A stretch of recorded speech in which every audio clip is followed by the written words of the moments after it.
The night Lily Cole took her first step in 11 years, the world wasn't watching. No cameras, no headlines. Just a broken-down garage in coastal California, a desperate mother, and a man everyone had forgotten. A mechanic who'd been studying the human body like it was just another engine to fix. What happened in those final 60 seconds would either destroy 3 lives or prove that miracles don't need million-dollar labs. They just need someone who refuses to quit. This is that story. Hit subscribe, drop a comment with your city, and let me show you how far hope can walk when given the chance. The sun hung low over the Pacific, painting the sky in shades of burnt orange and deep violet as it began its slow descent toward the horizon. The air smelled of salt and motor oil, a combination that had become as familiar to Ethan Hale as his own reflection. His garage sat on the forgotten edge of Oceanside, California, wedged between a shuttered fish processing plant and a storage facility where dreams went to gather dust. The building itself seemed to sag under the weight of time. Corrugated metal walls streaked with rust, windows so grimy they turned sunlight into something dim and apologetic. Inside, Ethan worked beneath a 1987 Ford pickup, his calloused hands moving with the kind of precision that comes from years of repetition. Oil dripped onto the concrete floor, adding to the constellation of stains that mapped out decades of other people's problems. He was 38 but looked older, the kind of weathering that happens when life takes more than it gives. His dark hair, flecked with premature gray, fell across his forehead as he twisted a wrench, coaxing a stubborn bolt free. "Dad?" A small voice cut through the metallic clanging. Ethan slid out from under the truck, his worn creeper groaning against the concrete. His daughter, Sophie, stood in the doorway, connecting the garage to their small apartment above. She was 7 years old, all wild curls and bright eyes that still held the kind of wonder he'd lost somewhere along the way. "Yeah, sweetheart? Is it dinner time yet? I finished my homework." He glanced at the clock mounted on the far wall, 6:47 p.m. The day had slipped away from him again, swallowed by carburetors and timing belts, and the endless parade of vehicles that limped through his doors seeking resurrection. "Give me 10 minutes. I just need to finish this oil change." Sophie nodded, but she didn't leave. Instead, she wandered over to his workbench, her small fingers tracing the edge of a notebook that lay open among the scattered tools. The pages were filled with sketches, detailed anatomical drawings of joints, muscles, skeletal structures. Notes crowded the margins in Ethan's tight handwriting, observations about angles and leverage points, calculations that had nothing to do with engine repair. "What's this one?" she asked, pointing to a diagram of a knee joint. Ethan pulled himself upright, wiping his hands on a rag that was already black with grease. He walked over and looked down at the drawing, seeing it through her curious eyes. "That's how your leg bends," he said softly. "See these? Those are ligaments. They hold the bones together but still let you move. It's kind of like a really complicated hinge." "Like on a door?" "Smarter than a door. A door only swings one way. Your knee can bend, twist a little, absorb impact when you jump. It's engineering that's way better than anything humans have built." Sophie studied the drawing with the seriousness of someone much older. "Is this for Uncle Danny?" The question hit him like a fist to the chest, even though it shouldn't have. Danny had been gone for 3 years now, his younger brother, paralyzed from a car accident, who'd lived the last 2 years of his life in Ethan's care before pneumonia took what the accident couldn't. But Sophie remembered. She remembered Ethan spending nights reading medical journals, sketching designs for braces and supports, trying to find some way to give Danny back even a fraction of what he'd lost. "Yeah," Ethan said quietly. "It started with Uncle Danny." "But you still do it, even though he's gone." Ethan put a hand on her shoulder. "Because there are other people out there like him, people who still have hope." Sophie looked up at him with those devastating eyes, so much like her mother's that sometimes it hurt to meet her gaze. "Do you think you'll really help someone someday?" It was an innocent question, asked without judgment, but it carried the weight of years.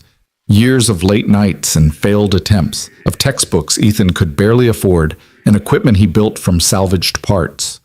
Years of people telling him he was wasting his time, that he was just a mechanic, that real innovation happened in universities and research labs, not in grimy garages that smelled like desperation.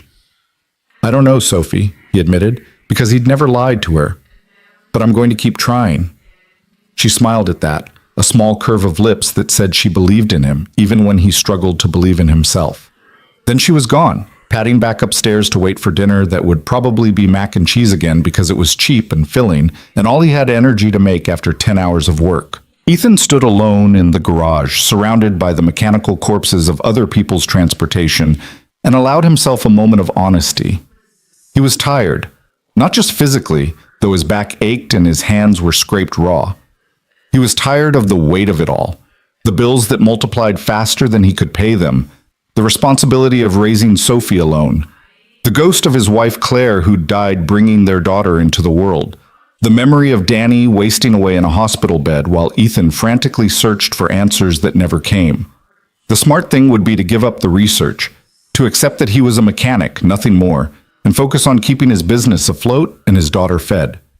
The smart thing would be to sell the medical books stacked in the corner, to stop buying anatomy models from eBay, to use those late-night hours for sleep instead of study.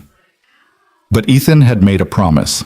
It was a promise whispered in a hospital room at 2 a.m. while Danny slept fitfully, his broken body unresponsive to everything doctors tried. "I won't give up on you," Ethan had said. "I won't give up on people like you. Not as long as there's hope." Danny never heard that promise. He died 3 days later, drowning in his own lungs while Ethan held his hand and felt like the world's biggest failure.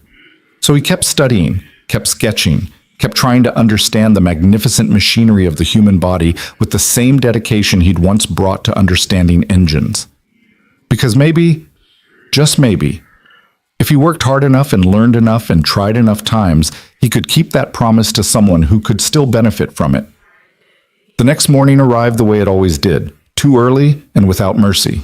Ethan woke to the sound of Sophie moving around upstairs, getting herself ready for school with the independence of a child who'd learned young that her father couldn't do everything.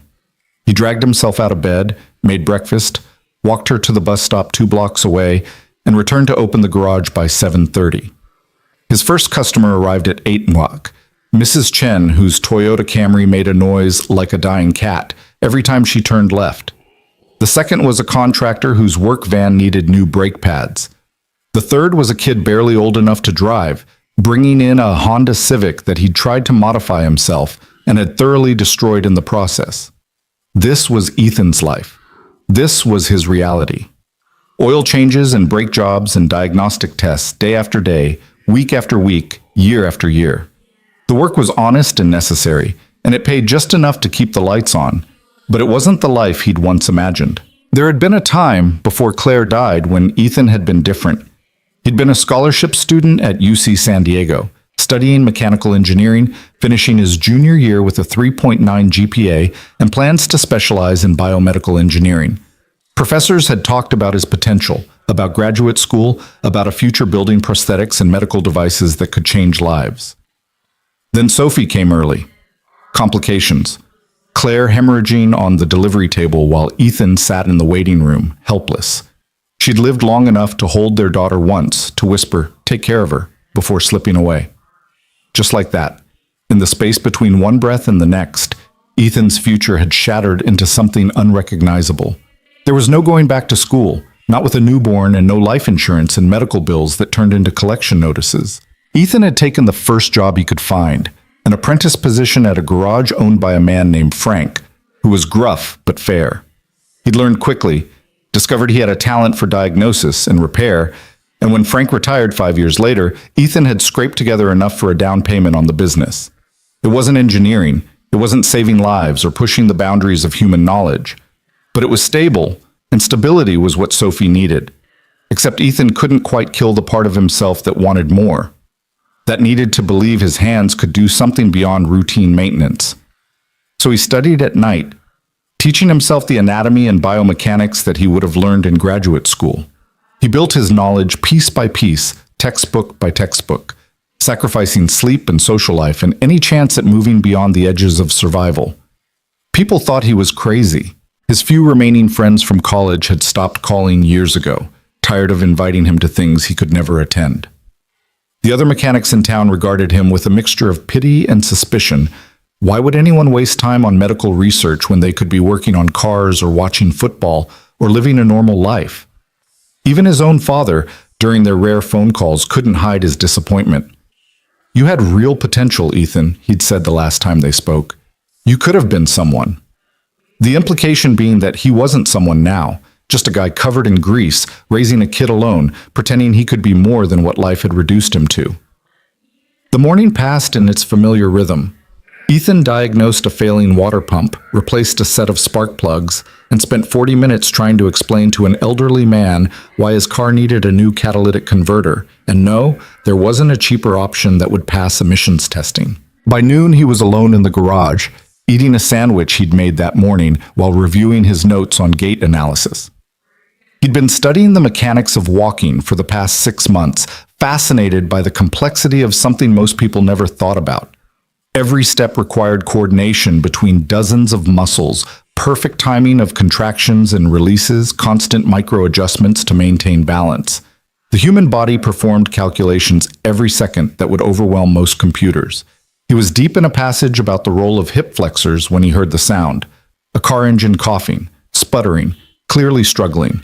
It grew louder as the vehicle approached, then cut out entirely right in front of his garage. Ethan looked up from his notes to see a car that had no business being in this neighborhood. It was a Mercedes S-Class, current year model, the kind of vehicle that cost more than his garage was worth. Midnight blue with chrome accents, it sat on the street like a very expensive, very out-of-place jewel. The driver's door opened and a woman emerged.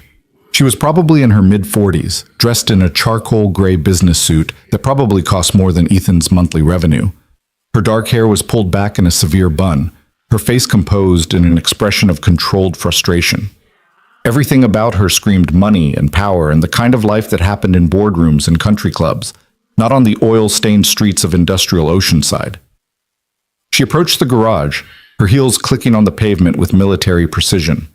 Ethan set down his sandwich and stood, suddenly very aware of the grease under his fingernails and the faded Metallica t-shirt he was wearing.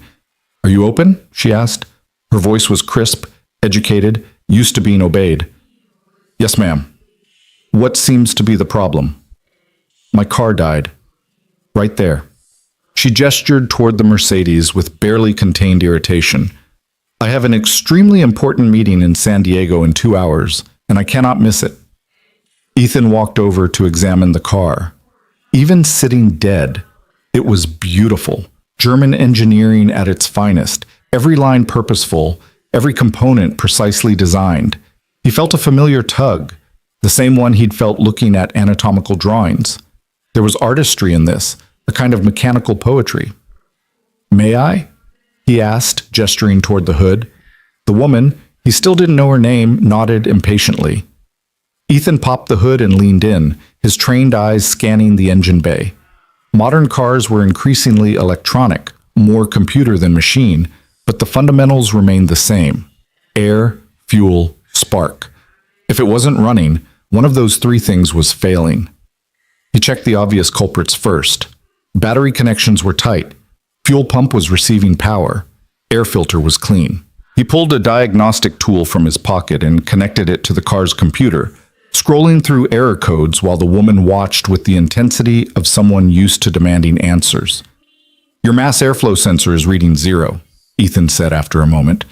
"That's why it's not starting. The computer thinks no air is coming in, so it's not injecting fuel." "Can you fix it?" "I can replace it, but I don't have the part in stock. For this model, I'd need to order it, and that'll take..." "How much to get it overnight?" Ethan did quick mental math. "The part is probably 600. Overnight shipping, maybe another 100. Labor, I'll pay whatever it costs. I need this car working by tomorrow morning at the latest." She pulled out a wallet that probably cost more than Ethan's monthly grocery budget and extracted a platinum credit card. No hesitation, no negotiation. Just the casual deployment of resources that people like her used to solve problems. People like him just had to endure. "I'll need to get your information," Ethan said, walking back toward the garage office. The woman followed, her heels clicking on the concrete floor. She glanced around the space with an expression that was difficult to read, not quite disdain, but definitely the look of someone confronting an environment completely foreign to their experience. As Ethan pulled up the parts catalog on his ancient desktop computer, he heard another car door open. He glanced through the grimy window to see someone emerge from the Mercedes's back seat. A girl, probably 16 or 17, was being helped into a wheelchair by a driver who'd stayed silent until now. The wheelchair was state-of-the-art, carbon fiber frame, advanced suspension, the kind of equipment that cost tens of thousands of dollars. But it was what Ethan noticed next that made him stop typing mid-keystroke. The girl's right leg was encased in a brace that ran from her hip to her ankle. It was clearly custom-made, probably by one of the top orthotic manufacturers in the country, with articulated joints at the knee and ankle. But even from this distance, even through a dirty window, Ethan could see something that made his engineer's mind recoil. The alignment was wrong. The knee joint of the brace was positioned slightly posterior to where the natural knee axis should be. It was subtle, maybe 5 millimeters, maybe less, but it was there. And that tiny misalignment would translate into massive forces over time, creating torque on the hip with every attempted movement, making walking not just difficult, but mechanically impossible without pain. He'd seen this before, not in person, but in his studies, in case reports and biomechanical analyses of failed orthotic interventions. It was one of the most common mistakes in brace design, prioritizing stability over natural movement, creating a device that held the limb in position but prevented the body from functioning as it was designed to function. Is there a problem? The woman's voice cut through his analysis. Ethan realized he'd been staring. He turned back to the computer, finishing the parts order with hands that had started to shake slightly. No, sorry, I'll have the part here tomorrow. Should have you running by afternoon. The woman nodded and turned to leave, then paused. I need a place to work while I wait for my driver to arrive. Do you have Wi-Fi? Yeah, password's on the wall there, Ethan said, pointing to a faded sticky note near the window. She pulled out a phone and a laptop from a designer bag, transforming a corner of his grimy office into a makeshift workspace with the efficiency of someone used to working anywhere. Meanwhile, the driver had wheeled the girl inside, parking the wheelchair near the door where she could get some shade. Ethan tried to focus on his work. He really did. There was a transmission rebuild waiting in the back bay, and he'd promised the owner it would be ready by week's end. But his eyes kept drifting to the girl in the wheelchair. She was reading something on a tablet, her expression distant and tired in a way that had nothing to do with physical exhaustion. There was pain there, the kind that had become so constant it was just background noise. Ethan knew that look. He'd seen it on Danny's face for 2 years straight. And that brace, God, that brace. Every time she shifted position, he could see the way it restricted natural movement, the way it forced her body into positions that no human joint was meant to sustain. It was a marvel of materials science and manufacturing, probably cost more than his truck, and it was actively making her condition worse. Excuse me, he found himself saying before his brain could stop his mouth. I don't mean to intrude, but may I ask about your daughter's brace? The woman looked up from her laptop, her expression immediately defensive. Why? I noticed the alignment seems a bit off. The knee joint, specifically. The temperature in the room dropped about 20 degrees. The woman stood, and Ethan was reminded that while he had 6 inches on her, she had the kind of presence that made height irrelevant. I don't know who you think you are, she said, her voice quiet and dangerous, but that brace was designed by Dr. Raymond Chen at Stanford Medical Center. He's one of the foremost orthotic specialists in the country. It cost $47,000 and was precisely calibrated to my daughter's specific anatomy. I'm sure it was, Ethan said, already regretting opening his mouth. I didn't mean any offense, You're a mechanic, the woman cut him off. You fix cars. You don't have any business commenting on medical devices. And you certainly don't have the expertise to question a specialist who's been practicing for 25 years. She was absolutely right, of course. Ethan was a mechanic. He had no credentials, no degree, nothing but late-night studying and a promise made to a dead man. What gave him the right to question the work of actual doctors? But he'd seen what he'd seen, and he couldn't unsee it. You're right, he said quietly. I apologize. It wasn't my place. The woman stared at him for a long moment, then returned to her work without another word. The girl in the wheelchair, Ethan still didn't know her name, glanced at him briefly, her expression unreadable, before returning to her tablet. The afternoon crawled past in uncomfortable silence. The woman worked on her laptop, occasionally taking calls in a low, intense voice that spoke of deals and negotiations and numbers that made Ethan's head spin. The girl read or slept or stared at nothing, shifting occasionally in her chair with small movements that Ethan recognized as someone trying to find a position where everything hurt a little less. Around 4 o'clock, a black Escalade pulled up outside. The driver, a different one, apparently this family had multiple, came inside and announced that he was ready to take them to their destination. The woman packed up her things with military efficiency while the driver helped the girl back into the vehicle. Just before leaving, the woman turned back to Ethan. "You'll call me when the car's ready?" "Of course. Should be tomorrow afternoon." She nodded curtly and left, taking with her the strange tension that had filled the garage since her arrival. Ethan stood in the sudden silence, watching through the window as the Escalade pulled away, carrying them back to whatever world they'd come from. He should have felt relieved. Instead, he felt sick. That night, after Sophie was in bed, Ethan sat at his workbench surrounded by his anatomy books and sketches. He pulled out a fresh sheet of paper and began to draw, reconstructing from memory what he'd seen of the girl's brace. The knee joint, the hip attachment, the ankle articulation. Every detail he could remember.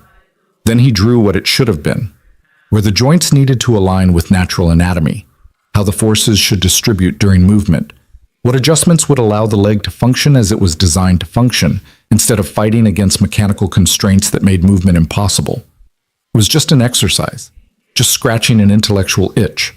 The woman was right. He was nobody, and he had no business thinking he could improve on the work of Stanford-trained specialists. But as his pencil moved across the paper, as the design took shape, Ethan felt something he hadn't felt in years. Not hope, exactly.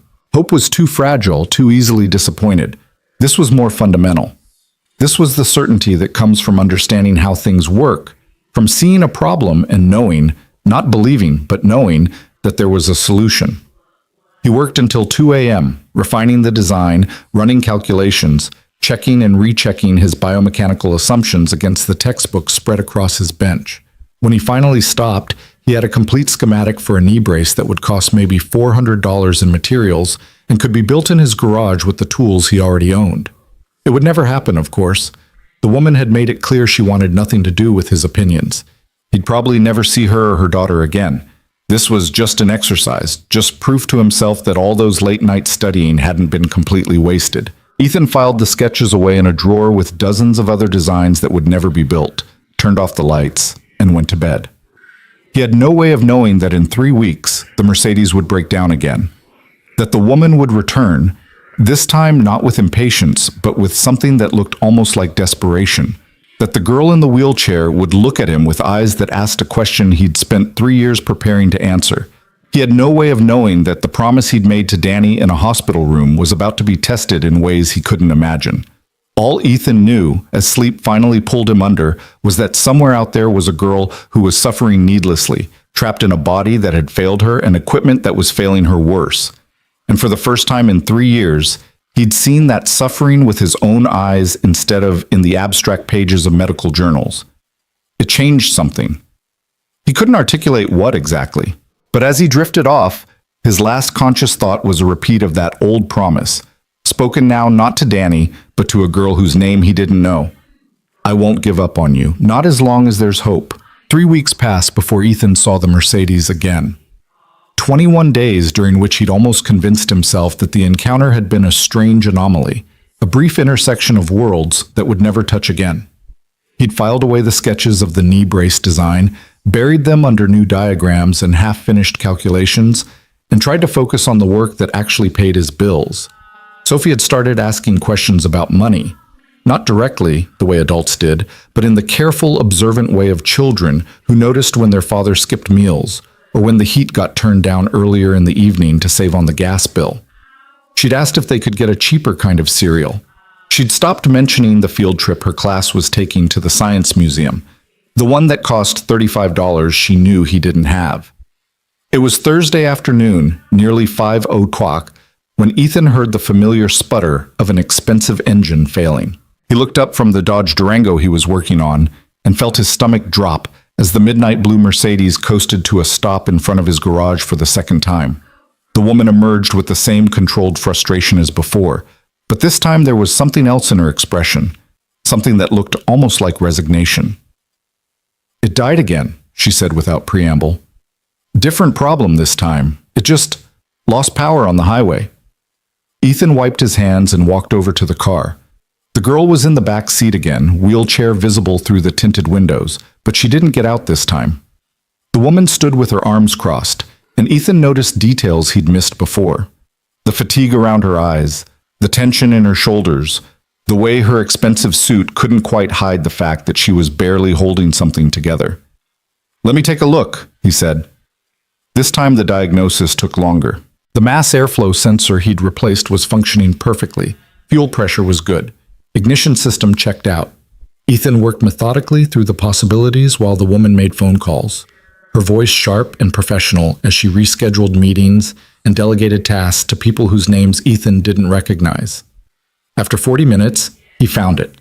A failing fuel pump relay, intermittent enough that it hadn't thrown a code, but consistent enough to cause the symptoms she'd described.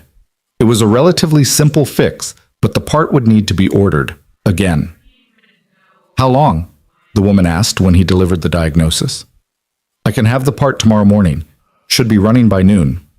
She closed her eyes briefly, and Ethan saw her do some kind of internal calculation. "Fine. Can you call me a car service? There's an Uber app if you... I need something that can accommodate a wheelchair." "Right, sorry. There's a medical transport company in Carlsbad. They do non-emergency pickups. Probably take them 30-40 minutes to get here." The woman pulled out her phone and made the call herself, speaking in clipped tones to someone on the other end. When she hung up, she looked around the garage with an expression that suggested she was trying to decide whether to wait inside or take her chances with the heat outside. "You can use the office again if you want," Ethan offered. "Wi-Fi's still the same." She nodded and went to retrieve her laptop from the car. This time, though, the girl came with her. The driver who'd been with them last time wasn't present, and the woman maneuvered the wheelchair herself with the practiced efficiency of someone who'd been doing it for years. Ethan tried not to stare as they passed, but he couldn't help noticing the brace again. The same misalignment, the same mechanical constraint that his mind automatically wanted to correct. The girl noticed him looking and quickly glanced away, her face coloring slightly. "Mom, I'm fine out here," she said, her voice quiet. "You don't need to... Lily, please, just sit inside where it's cool." So her name was Lily. Ethan filed that information away as he returned to the Durango, trying to focus on the brake job that actually needed finishing. But his attention kept drifting to the office where mother and daughter sat in uncomfortable proximity, the woman working while Lily stared at her tablet with the glazed expression of someone who'd given up on being interested in anything. 20 minutes passed. 30. Ethan finished the brake job and moved on to paperwork, trying to give them privacy while they waited. Then he heard it, a sharp intake of breath, followed by a soft whimper that Lily tried unsuccessfully to stifle. He looked up to see her shifting in the wheelchair, one hand pressed against her hip, her face pale. The woman, her mother, immediately stopped typing. "Is it bad?" she asked, and there was something raw in her voice that hadn't been there before. "I'm okay," Lily said automatically, but her jaw was clenched tight. "Do you need your medication? I have the pills in my bag." "I already took them an hour ago. They're not helping." The mother's hands hovered uselessly for a moment, and Ethan saw something he hadn't expected. Absolute helplessness on the face of a woman who seemed like she could command anything. She reached out and touched her daughter's shoulder, and Lily leaned into it slightly, and the intimacy of that small gesture made Ethan feel like he was intruding on something private. He should have looked away, should have minded his own business. But he was watching when Lily tried to adjust her position and the brace caught slightly, and he saw the wince that followed, saw the way the mechanical joint forced her leg into an angle that no human knee was meant to sustain. "Excuse me," Ethan said before he could stop himself. "I'm sorry, I don't mean to interrupt, but could I ask what's causing the pain?" The mother's head snapped up, her expression immediately defensive. "That's really not your concern." "I know, you're right. I just..." He trailed off, unsure how to explain without sounding like an arrogant idiot. "I noticed the brace last time, the alignment. And I wondered if maybe that's contributing to... We've been to 17 specialists, the mother cut him off, her voice tight. 17, including doctors at Stanford, Johns Hopkins, and Mayo Clinic. Do you really think you, a mechanic in a garage in Oceanside, can see something they all missed?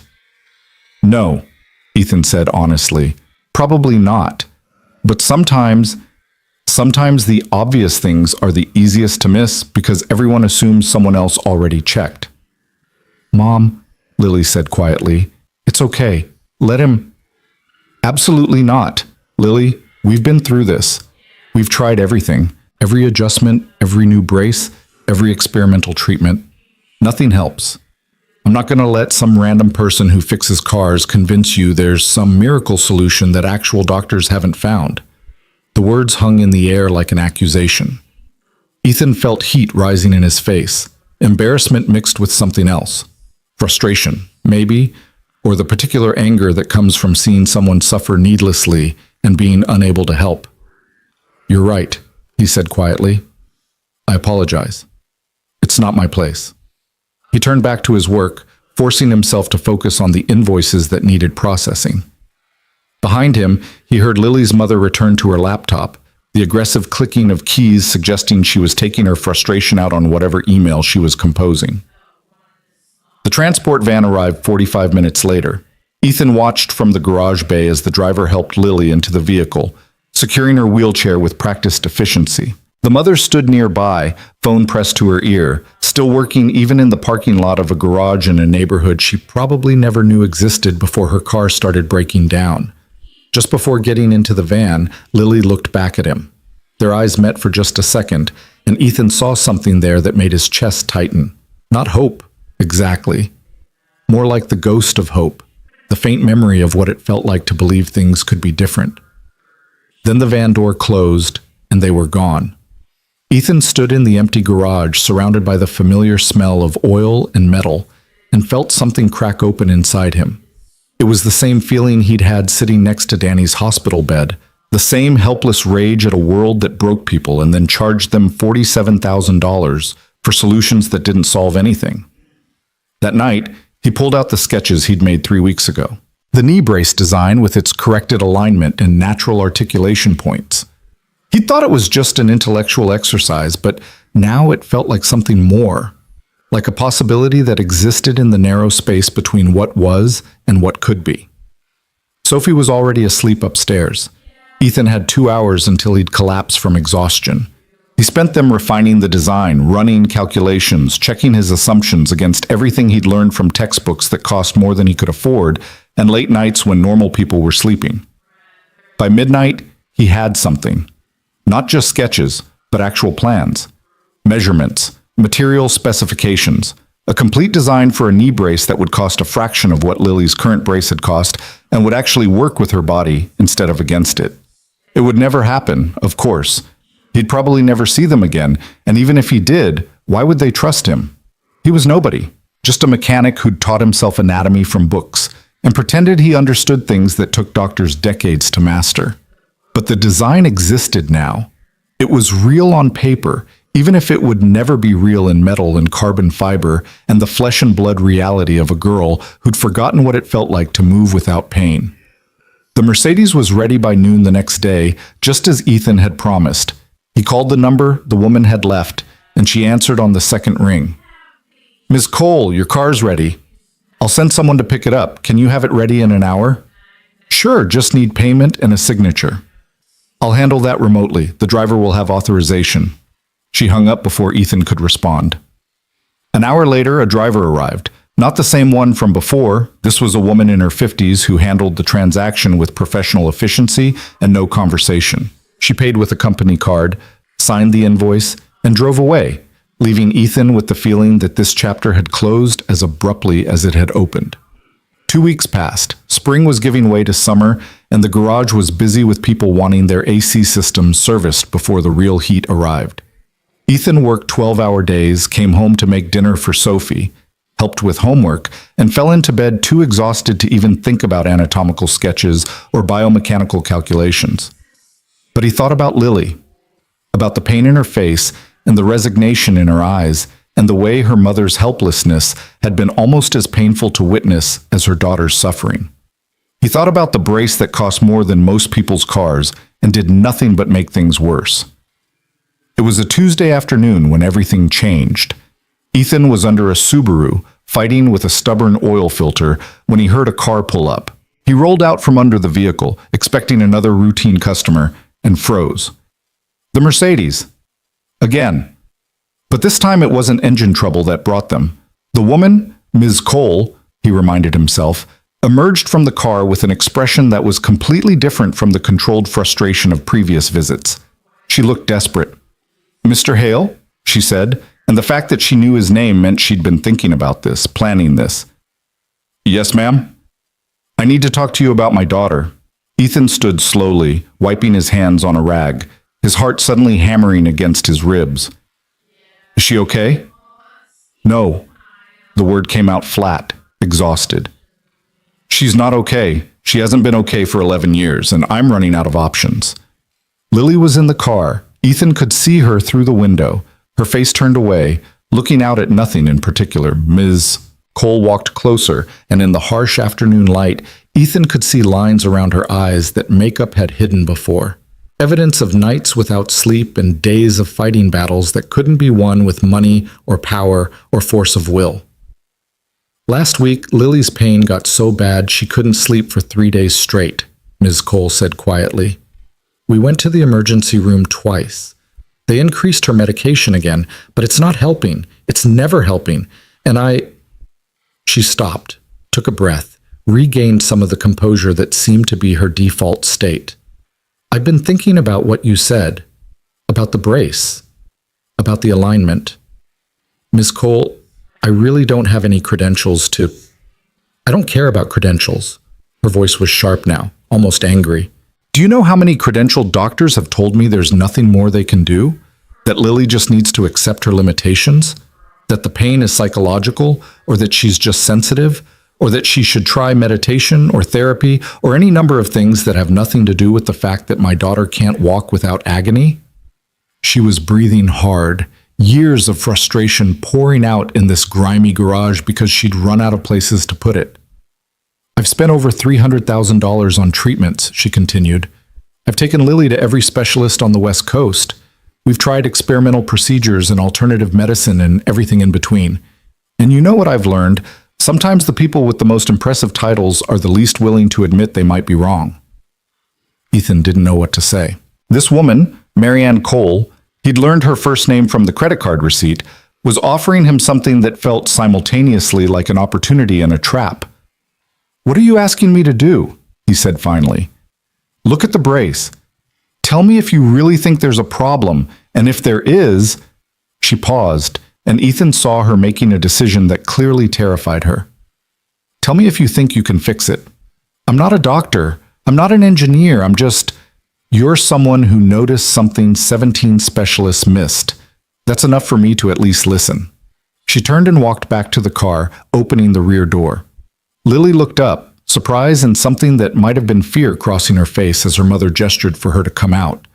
The wheelchair was unfolded, and then Lily was rolling toward the garage, her mother walking beside her with one hand resting lightly on her shoulder.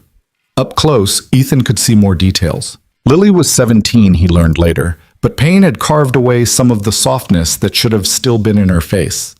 She had her mother's dark hair, though hers was longer, pulled back in a simple ponytail. Her eyes were gray, intelligent, and wary, and tired in a way that had nothing to do with sleep. "Lily, this is Mr. Hale," Marianne said. "He's the mechanic I told you about." "Hi," Lily said quietly. "Hi." Ethan suddenly felt completely inadequate to the moment.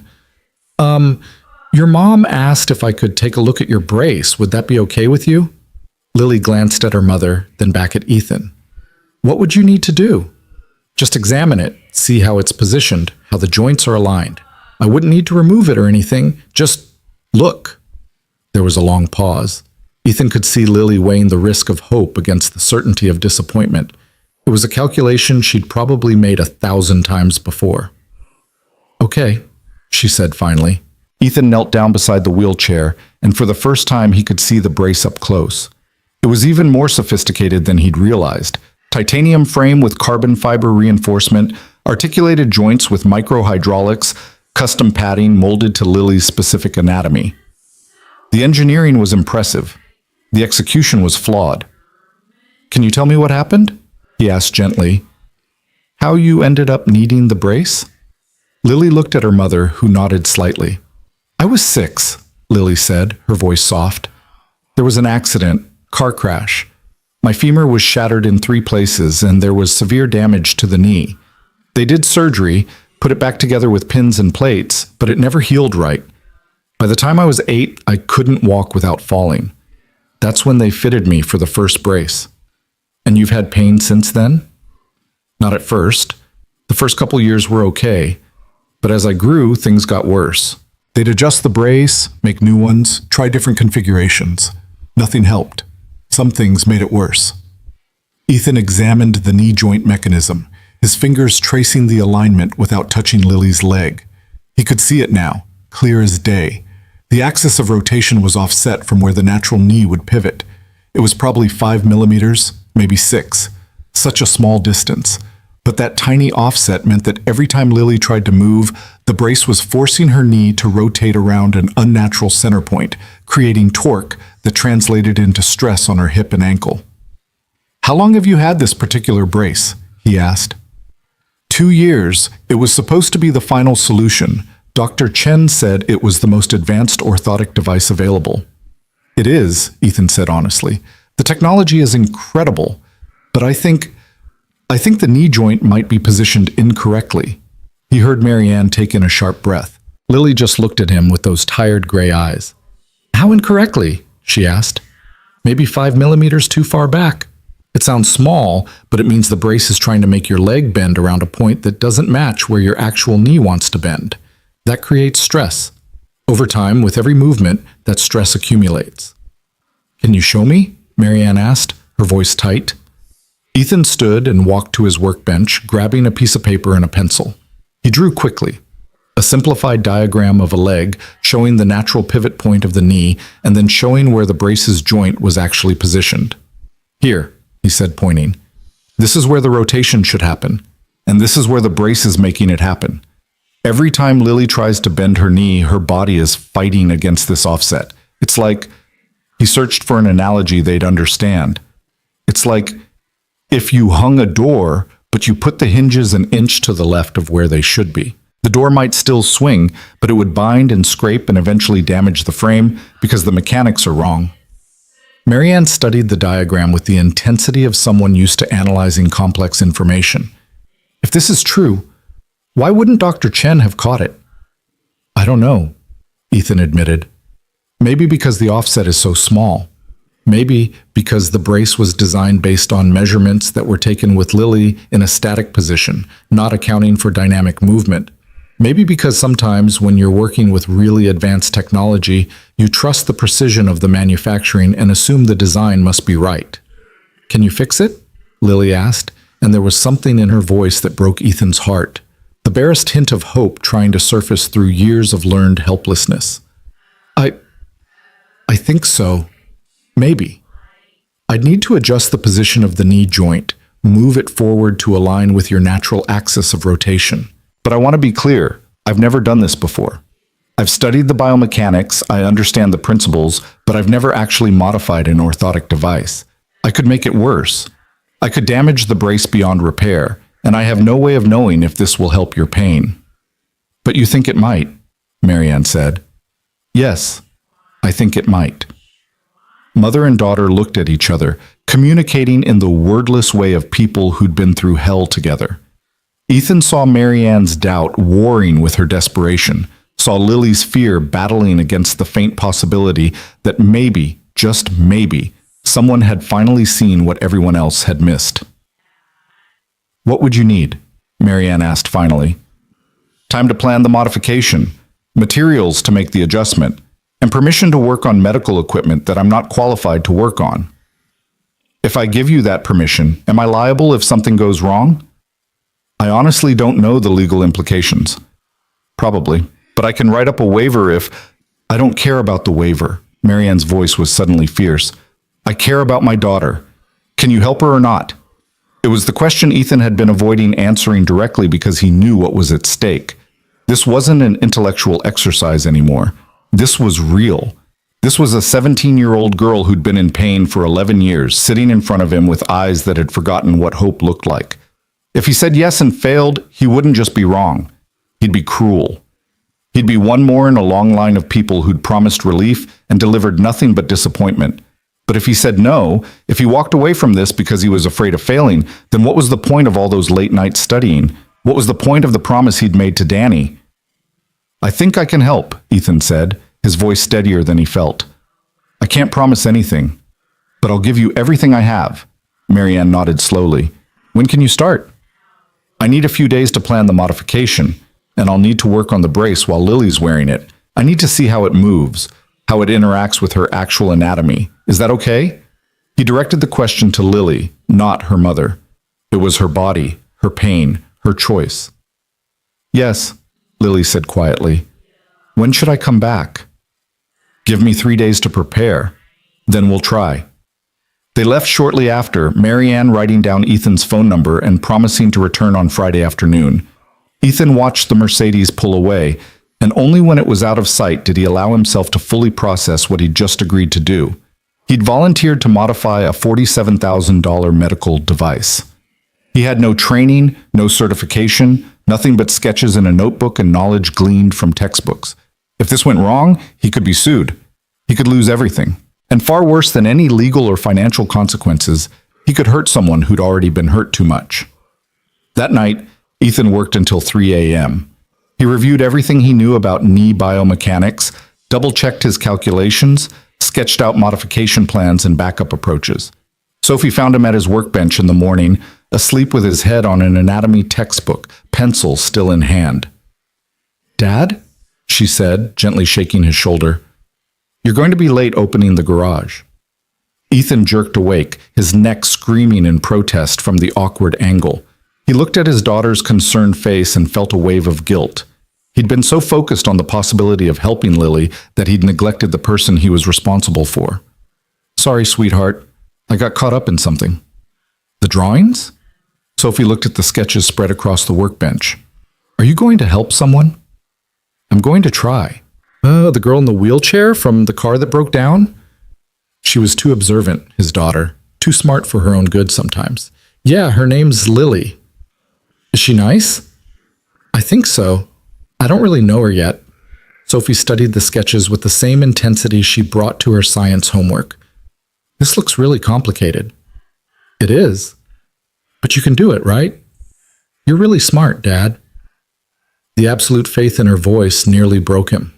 Sophie believed in him the way children believed in their parents, without reservation or doubt.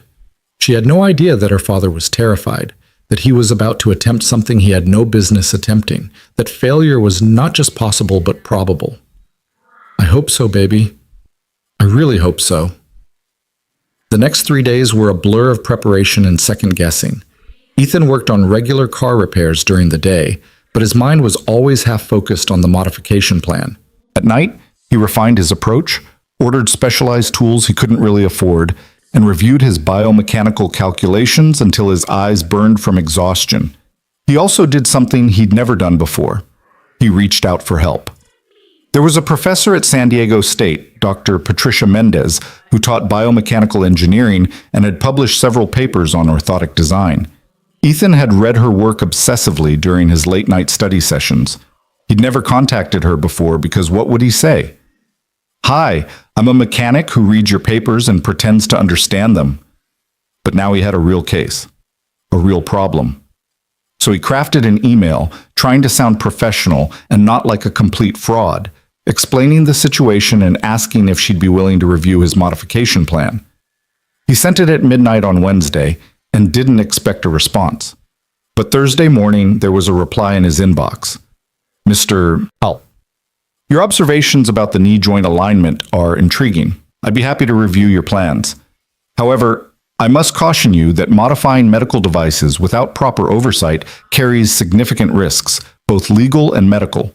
If you're serious about this, I'd recommend consulting with the girl's physician first. That said, I'm attaching some resources that might be helpful. Good luck. PM. She'd attached 3 PDFs, technical papers on knee joint biomechanics that Ethan devoured like a starving man at a feast. The information confirmed his approach, but also revealed complications he hadn't considered. By Friday morning, he'd revised his modification plan twice, incorporating insights from Dr. Mendez's research. Friday afternoon arrived with the inevitability of a ticking clock. At 2:00 p.m., the Mercedes pulled into the garage. Marianne emerged first, followed by a different driver helping Lily out. Today, Lily was wearing jeans and a loose t-shirt, and Ethan noticed she looked even more nervous than she had 3 days ago. "We're here," Marianne said unnecessarily. "Are you ready?" No, Ethan thought, not even close. "Yes," he said. "Come on in." He'd cleaned the garage, actually cleaned it, sweeping the floors and organizing his tools, trying to make the space feel less like a place where cars came to die, and more like somewhere healing might happen. He'd set up a folding chair near his workbench, positioned under good lighting where he could see what he was doing. Lily wheeled herself over to the chair, and with effort that she tried to hide, transferred from the wheelchair to the seat. Ethan could see the pain the movement caused, the careful way she had to position herself to minimize the stress on her hip and knee. "Okay," he said, pulling on a pair of clean gloves. "I'm going to examine the brace first, see exactly how it's attached and where the adjustment points are. This might take a while. Let me know if you need a break or if anything hurts." Lily nodded, her jaw set in determination. Ethan knelt beside her and began his examination, his hands careful and professional as he traced the brace's structure. The device was even more complex up close.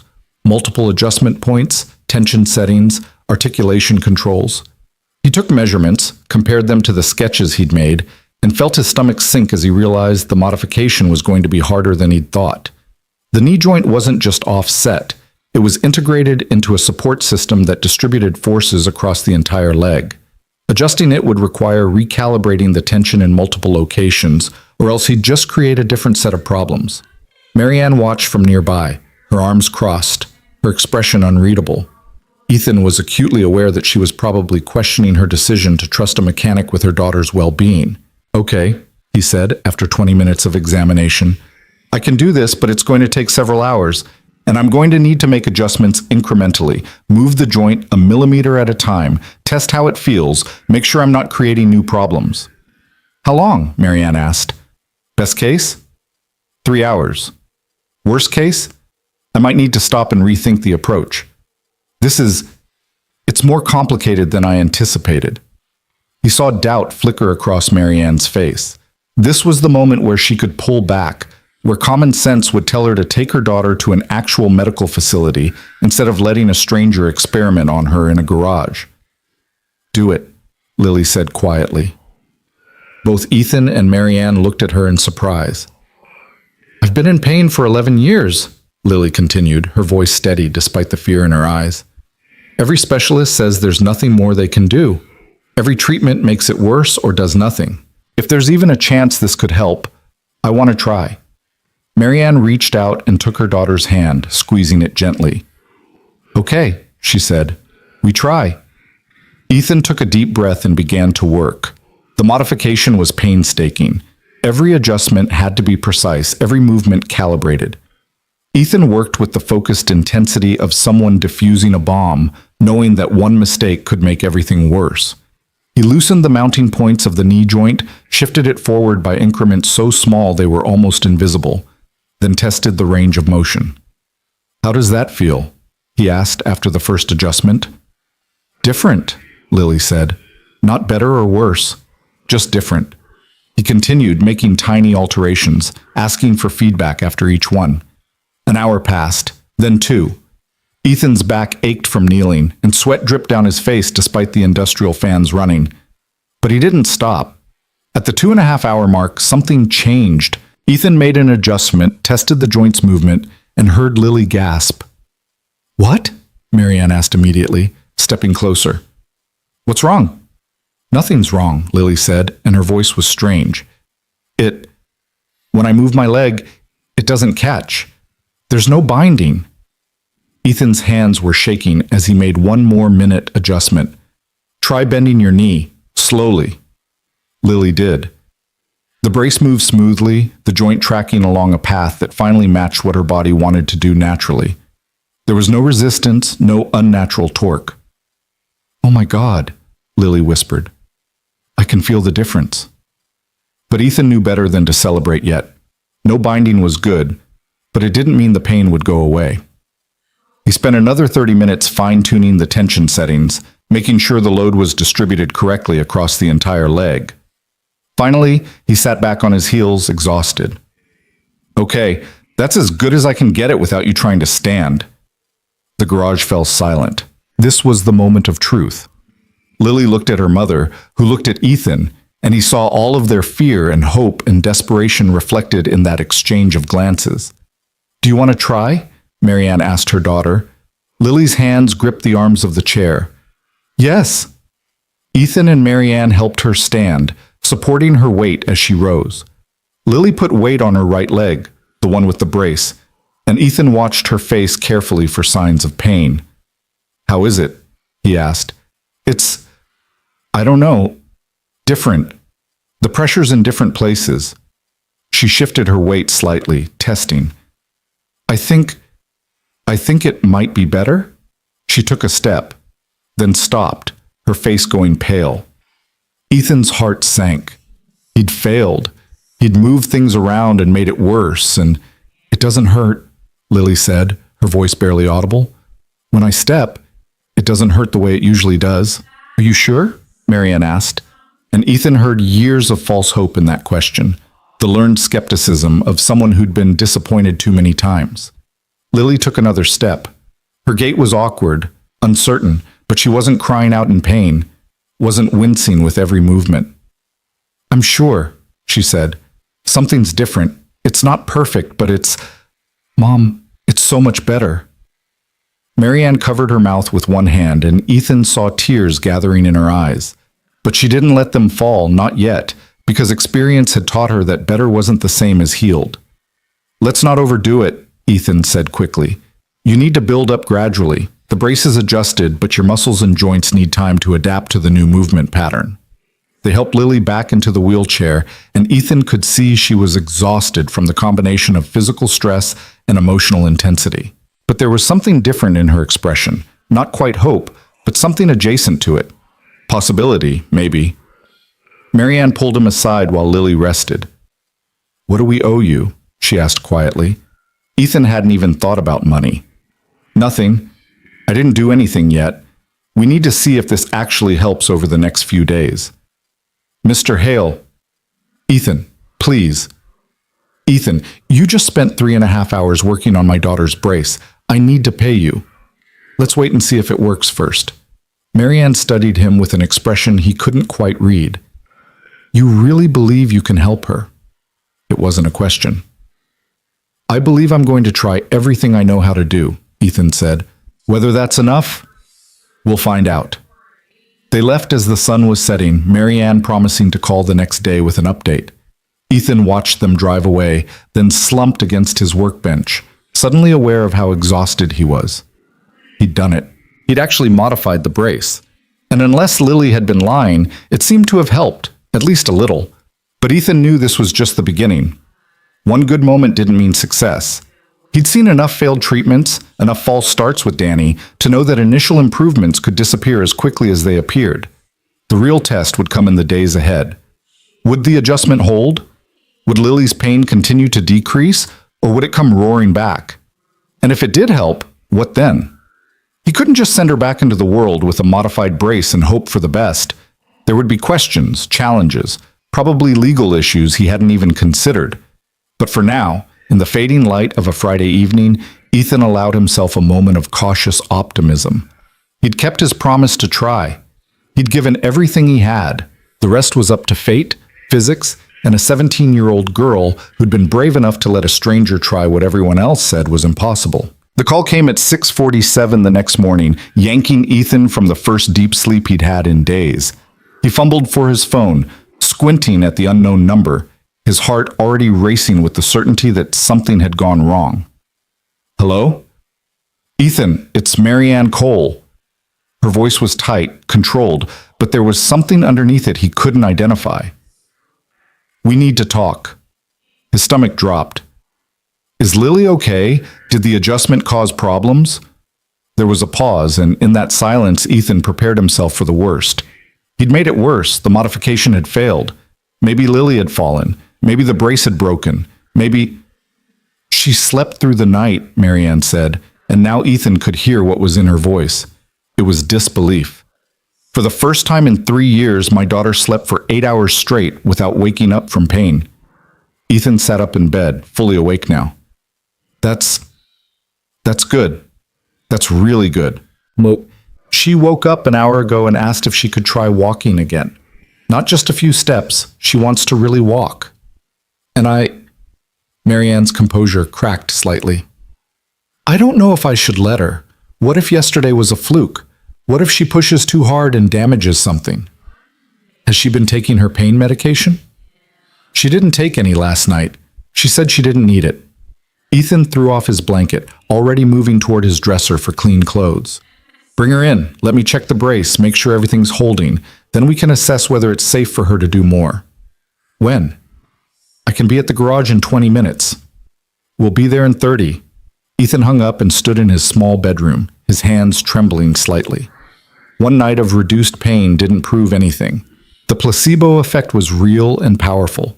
Maybe Lily had simply convinced herself she felt better because she wanted so desperately to believe. Maybe the adrenaline and excitement of the modification had temporarily overridden pain signals. There were a dozen explanations that didn't require his adjustment to have actually worked. But she'd slept through the night, 3 years without sleeping through the night, and one day after his modification, she'd slept for 8 hours. Dad? Sophie's voice came from her bedroom doorway. Who was that? The girl I told you about, Lily. I need to go check on her. Sophie nodded, rubbing sleep from her eyes. Is she better? Maybe. I don't know yet. Can you get yourself breakfast? I left money on the counter for... I know, Dad. I'll be fine. Go help her. Ethan kissed the top of his daughter's head and headed for the garage, his mind already running through every possible complication. The knee joint alignment could have shifted overnight. The tension settings might have loosened. The modification could have placed stress on parts of the brace that weren't designed to handle it, causing structural fatigue that would manifest as failure after repeated use. He was sitting at his workbench reviewing his notes when the Mercedes pulled up 28 minutes later. Marianne emerged first, but this time she didn't look like an executive dealing with an inconvenient problem. She looked like a mother who'd been offered something she was terrified to believe in. The driver helped Lily out, but Ethan noticed immediately that something was different. Lily wasn't slumped in the wheelchair with the defeated posture he'd seen before. She was sitting upright, alert, and when she caught his eye through the garage door, she smiled. It was the first time he'd seen her smile. Good morning, Ethan said as they came inside. How are you feeling? Better? Lily said simply. Really better. Not just a little bit, actually, genuinely better. Tell me specifically what's different. Lily glanced at her mother, then back at Ethan. The constant burning sensation in my hip, it's gone. The sharp pain that used to shoot down my leg when I moved a certain way, gone. There's still some discomfort, especially when I first stand up, but it's like someone turned down the volume on everything. Ethan knelt beside the wheelchair and began examining the brace with the careful attention of a watchmaker studying a timepiece. The adjustment was holding. The knee joint was still positioned where he'd moved it, the tension settings unchanged. There were no visible signs of stress or failure in the structure. Can I try walking? Lily asked. Please, I know you said to take it slow, but I feel like I can do more than yesterday. Every instinct told Ethan to say no, to be cautious, to prevent her from pushing too hard and risking injury. But when he looked at her face, he saw something that stopped the words in his throat. She looked alive in a way she hadn't before, like someone who'd been held underwater and had just broken the surface. Okay, he said slowly. But we do this carefully, small steps, and you tell me immediately if anything hurts. Not discomfort, pain. Understand? I understand. Ethan and Marianne helped Lily stand. She wavered slightly, finding her balance, then took a breath and stepped forward with her right leg. The movement was smoother than yesterday, more confident. She brought her left leg forward, then her right again. She was walking, Not perfectly. There was still a hitch in her gait, still careful deliberation in each movement, but she was walking without the sharp intakes of breath, without the white-knuckled grip on whatever support was nearby, without the look of someone enduring torture with each step. "How far do you want to go?" Ethan asked, walking beside her. "To the end of the garage and back." It was maybe 30 feet. Lily covered the distance slowly, her concentration absolute. At the far wall, she turned carefully and started back. Halfway there, her right leg trembled slightly, and Ethan reached out to steady her. "You okay?" "Just tired. The muscles aren't used to this." She made it back to the wheelchair and sat down heavily, breathing hard but grinning. "Did you see that? I just walked 60 feet. "I saw," Marianne said, and there were tears streaming down her face now, the composure completely shattered. "Baby, you were amazing." Lily reached up and took her mother's hand, and Ethan turned away to give them a moment of privacy, his own eyes burning. This was what he'd imagined during all those late nights studying. This exact moment. Someone moving who couldn't move before, someone freed from pain that had become their entire world. He'd done that. Not cured her. He wasn't naive enough to think this was a cure, but he'd given her something she hadn't had in 11 years. He'd given her possibility. "What happens now?" Marianne asked when she'd regained some control. "Does she need more adjustments? Should we see her doctors? I don't even know what the next step is." Ethan had been thinking about this question since yesterday. The adjustment is holding, which is good, but Lily's muscles and joints have adapted to moving incorrectly for over a decade. She's going to need physical therapy, real therapy with someone who understands biomechanics, to retrain her body to move naturally. "Will you do it?" Lily asked. "I'm not a physical therapist." "You're the person who figured out what 17 specialists missed," Marianne said. "I trust you more than I trust anyone else right now." The weight of that trust settled on Ethan's shoulders like a physical thing. These people were putting their faith in him based on one successful modification, one night of reduced pain, 60 feet of walking. They didn't know about all the times he'd failed with Danny, all the designs that never worked, all the late nights that produced nothing but frustration and wasted materials. "I'll help however I can," he said carefully. "But I think we should also consult with actual medical professionals. I've been in contact with a biomechanical engineering professor at San Diego State, Dr. Patricia Mendez. She might be willing to oversee the rehabilitation process, provide guidance." "Will she even take us seriously?" Marianne asked. "When she finds out the modification was done in a garage by someone without credentials?" "There's only one way to find out." That afternoon, Ethan composed an email to Dr. Mendez laying out what had happened with as much professional language as he could muster. He attached photos of the brace modification, the before and after measurements, and his notes on Lily's response. He hit send before he could second-guess himself and tried to return to the brake job he was supposed to be finishing. The response came 4 hours later. "Mr. Hale, what you've described is remarkable. I'd like to meet with you and the patient to assess the situation properly. However, I must be direct. What you've done exists in a legal gray area that could have serious consequences if anything goes wrong. I strongly recommend we bring in medical oversight immediately.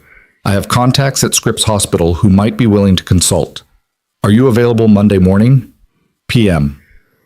Ethan read the email 3 times, his emotions swinging between elation that a real professor was taking him seriously and terror at the mention of legal consequences and hospital involvement. This was spiraling beyond his control, beyond the simple question of whether he could help someone in pain. He called Marianne and read her the email. "What do you think?" she asked. "I think she's right about the legal issues, and about needing proper medical oversight. This stopped being simple the moment Lily started improving. Will the doctors try to take over? Will they dismiss what you've done?" "I don't know. Maybe. Probably. I'm just a mechanic who got lucky." "You're the person who gave my daughter her life back." Marianne's voice was fierce. "Don't diminish that. Whatever happens next, we do it together. Understood?" "Understood." The meeting was scheduled for Monday at 10 a.m. at Dr. Mendez's office on the San Diego State campus. Ethan closed the garage for the morning, ignoring the 3 customers he had to reschedule, and made the 40-minute drive north with a stomach full of anxiety. Dr. Patricia Mendez was in her early 50s with silver-streaked black hair pulled back in a bun and sharp eyes that missed nothing. Her office was cramped but organized, every surface covered with papers, biomechanical models, and framed degrees that reminded Ethan of exactly how unqualified he was to be sitting across from her. Marianne and Lily arrived 10 minutes later, and Dr. Mendez's expression softened when she saw the wheelchair. "You must be Lily," she said, her voice warm. "Thank you for coming. I know this must be overwhelming." "It's okay," Lily said quietly. Dr. Mendez turned to Ethan. "Let's start with you showing me exactly what you did." For the next hour, Ethan walked through his analysis, his modification process, and the results he'd observed. Dr. Mendez listened without interrupting, occasionally taking notes, her expression professionally neutral. She examined the brace, took measurements, and asked Lily to demonstrate her range of motion. When Ethan finished, she sat back in her chair and was quiet for a long moment. "Well?" Marianne finally asked, unable to stand the silence. "It's elegant," Dr. Mendez said, looking at Ethan with something that might have been respect. "The modification is simple, but it addresses the exact mechanical flaw that was causing the problem. The alignment is now within 2 millimeters of optimal. Honestly, better than many professionally designed braces I've reviewed." "So he did it right?" Lily asked. "He did it right, which creates both an opportunity and a problem." Dr. Mendez turned to Marianne. "The opportunity is that your daughter might be able to achieve significant functional improvement if we build on this foundation with proper rehabilitation. The problem is that this modification was done outside of any medical system, without oversight, and technically using equipment that wasn't Mr. Hale's to modify." "Are you saying he could be in legal trouble?" Marianne's voice had gone cold. "I'm saying there are complex questions here that go beyond biomechanics. The brace was prescribed by a physician. It was built to specific specifications by a licensed manufacturer. Mr. Hale altered it without authorization. If something had gone wrong, if Lily had been injured, the liability issues would be severe." Ethan felt his chest tighten. He'd been so focused on trying to help that he hadn't fully considered the legal minefield he was walking through. "But nothing went wrong," Lily said. "I'm better." "You are," Dr. Mendez agreed, "and that's wonderful. But from a medical and legal standpoint, we need to regularize this situation. I'd like to bring in Dr. James Morrison from Scripps Hospital. He's an orthopedic specialist I trust, someone who's willing to think outside traditional approaches. If he's willing to provide medical oversight, we might be able to continue Lily's rehabilitation under proper supervision." "And if he's not willing?" Ethan asked. Dr. Mendez met his eyes.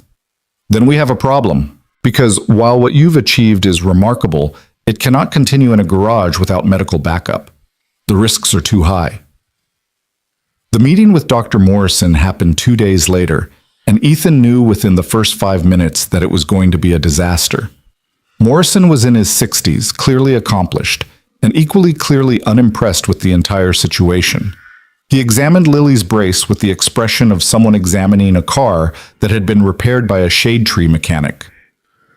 "This modification is crude," he said bluntly. "The adjustment mechanism was done with basic tools. The calibration is eyeballed rather than measured precisely, and there's no documentation of the changes that would allow another professional to replicate or adjust the work." "It helped my daughter walk," Marianne said, her voice tight with anger. "I don't doubt that she feels better, but feeling better isn't the same as being healed. For all we know, this modification is creating stresses that will cause problems down the line.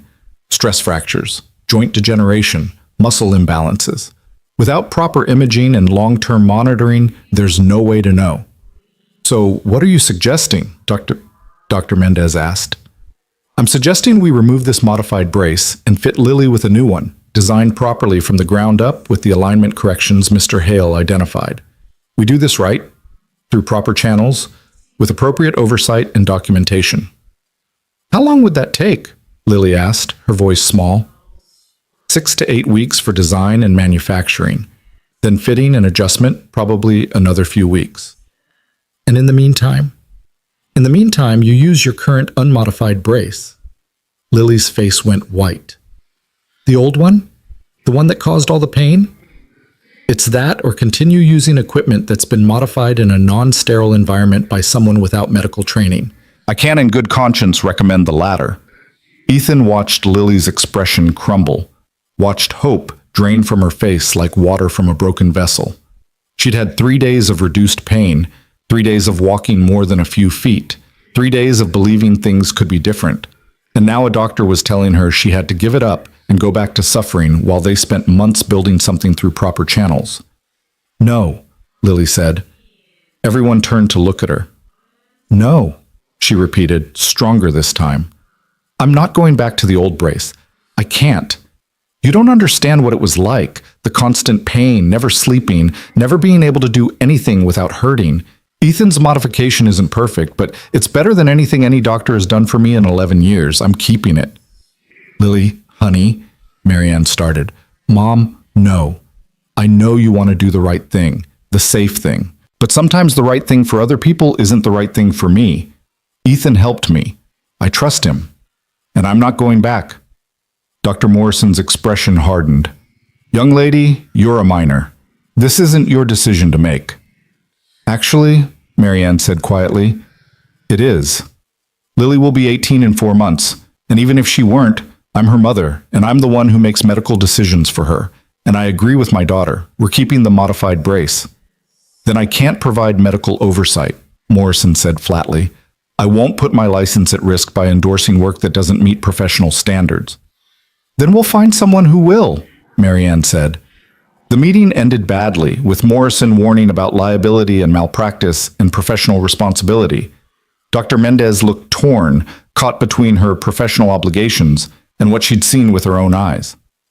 In the parking lot afterward, Marianne turned to Ethan. I'm sorry, I thought bringing in doctors would help, but instead, you were right to try, Ethan said. Morrison has valid concerns. I'm working outside my competence, modifying medical equipment I have no business touching. From his perspective, he's protecting Lily. From his perspective, I'm just a problem that doesn't fit in his boxes, Lily said bitterly. He doesn't care that I'm better. He cares about covering his ass. Lily, Marianne said automatically, but without much force. It's true, Mom. All those doctors, all those specialists, they all had their protocols and their proper procedures, and none of it helped. Ethan helped. In 3 hours in a garage, he did more than they did in 11 years. Ethan felt the weight of that statement like a stone. I got lucky, Lily. I saw one thing that happened to be fixable. That doesn't make me a miracle worker. What do we do now? Marianne asked. It was Dr. Mendez who answered. She'd followed them out to the parking lot, and now she stood with her arms crossed, clearly wrestling with a decision. I'll do it, she said finally. I'll provide oversight. Not as a medical doctor, I can't do that. But as a biomechanical consultant, I can monitor the brace's performance, track Lily's progress, and if problems develop, I can flag them early. Won't that put you at risk? Ethan asked. Probably, but I didn't become an engineer to protect myself. I became an engineer to solve problems, and this is a problem worth solving. She looked at Lily. You'll need to come in twice a week so I can take measurements, assess your gait, check for any signs of structural issues. Can you do that? Yes, Lily said immediately. Thank you so much. Dr. Mendez nodded, then turned to Ethan. You need to document everything, every adjustment you make, every observation, every measurement. If we're going to do this outside the traditional system, we need to be twice as careful as people working inside it. Understand? I understand. And if I tell you to stop, if I see anything that concerns me medically, you stop. No arguments. Agreed. That night, Ethan sat at his workbench and created a proper logbook. He documented the original modification, recorded Lily's responses over the past few days, and set up a system for tracking every future change. It felt inadequate compared to what a real medical team would do, but it was better than nothing. Sophie found him working at midnight and climbed onto the stool beside him. You're helping the girl, she said. It wasn't a question. I'm trying. Is it working? So far, but it's complicated. Sophie leaned against his shoulder, and Ethan wrapped an arm around her, grateful for the simple warmth of his daughter's presence. Dad, what you're doing, it's really important, isn't it? It matters to Lily. It matters to you too, I can tell. She was right, of course. Ethan had told himself he was doing this for Lily, to keep a promise made to Danny, to prove that all those late nights studying weren't wasted. But somewhere along the way, it had become about more than that. It had become about whether he could be more than what life had reduced him to. Whether a mechanic in a garage could do something that mattered. Yeah, he admitted. It matters to me too. The next 2 weeks fell into a rhythm. Lily came to the garage 3 times a week for adjustments and practice. Ethan would check the brace, make minute modifications based on her feedback, and then guide her through increasingly ambitious walking exercises. Dr. Mendez came once a week to take measurements and assess progress, filling notebooks with data that gave their unconventional rehabilitation a veneer of scientific legitimacy. Lily's improvement was steady, but not linear. Some days she could walk 100 feet with minimal discomfort. Other days, old pain patterns would reassert themselves, and she'd struggle to make it 20 feet. Ethan learned to recognize which pains were normal muscle fatigue from unused muscles finally working and which were warning signs that something in the brace needed adjustment. It was exhausting, meticulous work. And Ethan's regular business was suffering. He was turning away customers because he didn't have time, staying up until 2 a.m. to finish brake jobs he should have completed during the day, burning through his savings to pay bills while his revenue dropped. Sophie noticed, even though he tried to hide it. She started making her own lunches for school, stopped asking for new clothes, became so quiet and self-sufficient that it broke his heart. "We're okay, right, Dad?" she asked one night. "We're fine, sweetheart. You're not eating much." "I'm just busy." She looked at him with those 2 old eyes. "Is helping Lily going to make us not fine?" Ethan pulled her into a hug. "No, I promise. We'll figure it out." But he didn't know if that was true. His savings account was approaching 0. He had maybe 2 months before he'd have to choose between paying rent on the garage or buying groceries. The smart thing would be to scale back, to tell Lily he could only see her once a week, to focus on work that actually paid. But every time he considered it, he'd remember the look on her face when she took those first pain-free steps. He'd remember Danny wasting away in a hospital bed while Ethan frantically searched for answers that came too late. He couldn't quit. Not yet. Not while there was still hope. The breakthrough came on a Tuesday afternoon in the 3rd week. Lily had been practicing her walking, gradually building up distance and confidence. That day she'd made it from one end of the garage to the other and back 3 times without stopping. Ethan was making notes in his logbook when he heard Marianne's sharp intake of breath. He looked up to see Lily standing in the middle of the garage, no longer holding on to anything for support. She lifted her right foot, the one with the brace, and took a step.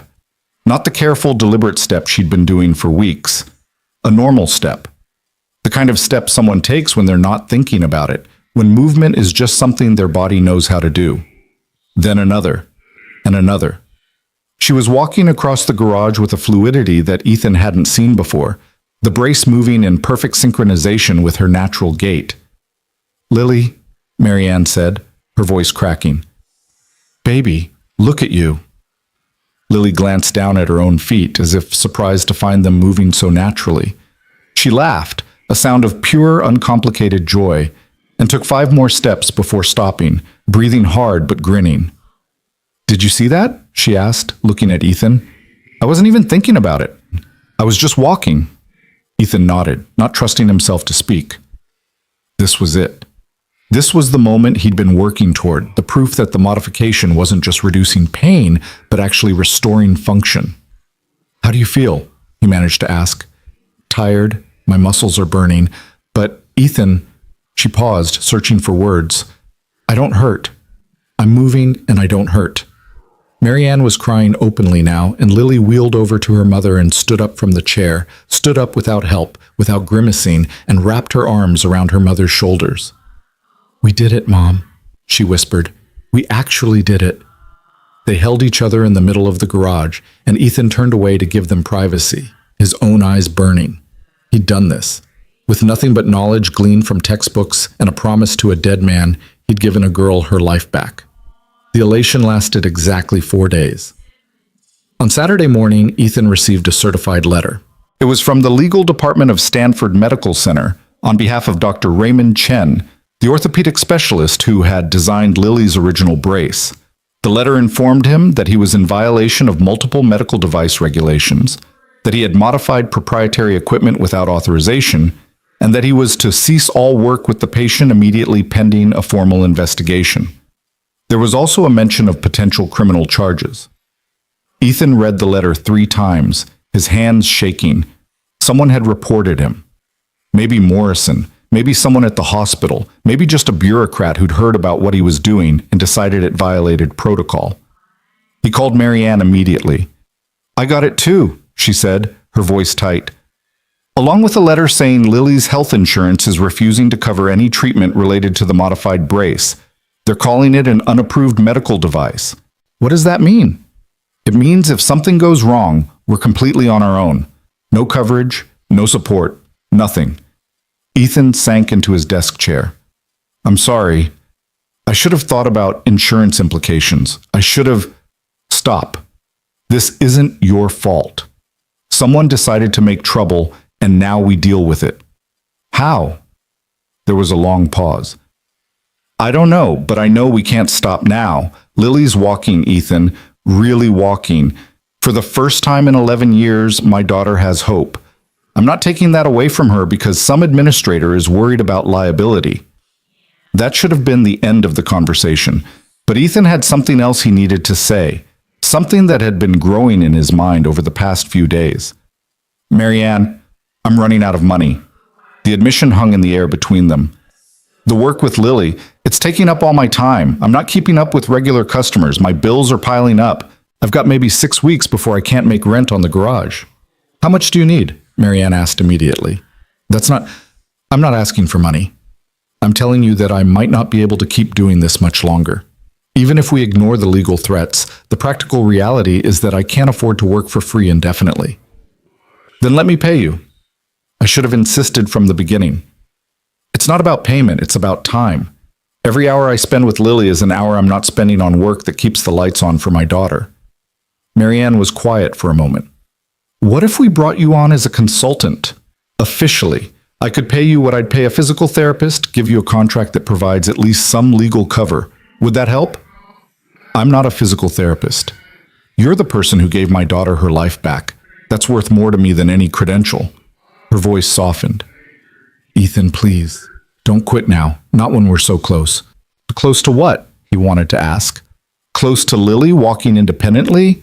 Close to proving his modification worked? Close to getting arrested for practicing medicine without a license?" But he knew what she meant.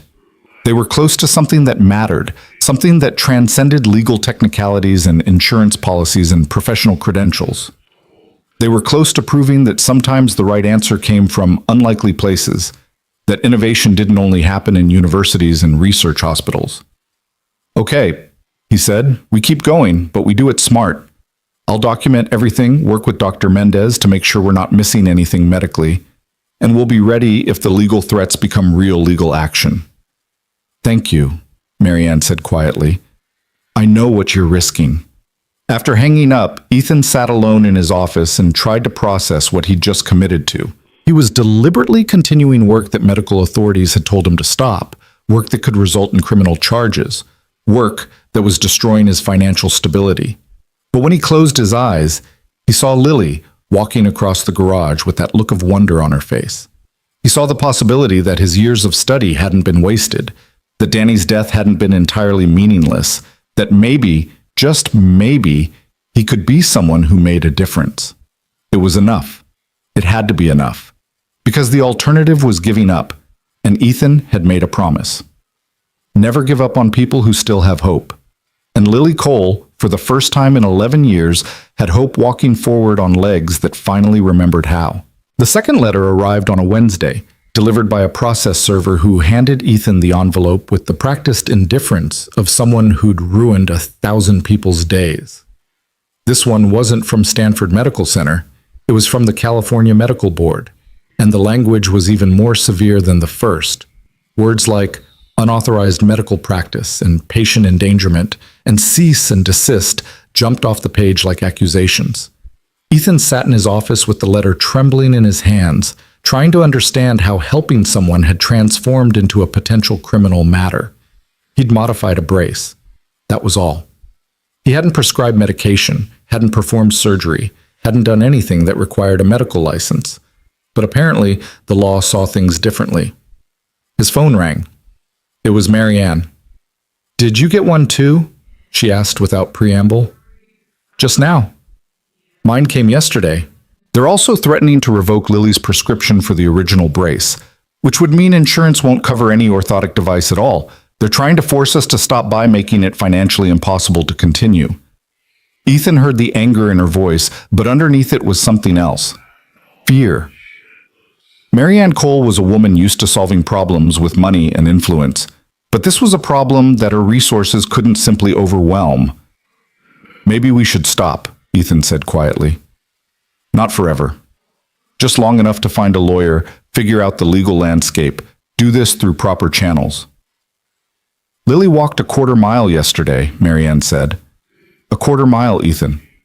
Without her wheelchair, without stopping to rest. She came home and cried because she couldn't remember the last time she'd been able to just walk to the end of the block and back. And you want me to tell her we're stopping? I want to protect you both from what's coming. These aren't empty threats. The medical board has real power. They can file charges, pursue prosecution, and if they do, I don't just lose my garage, I could lose my daughter." The words hung between them, the reality neither wanted to acknowledge. If Ethan was arrested, convicted, what would happen to Sophie?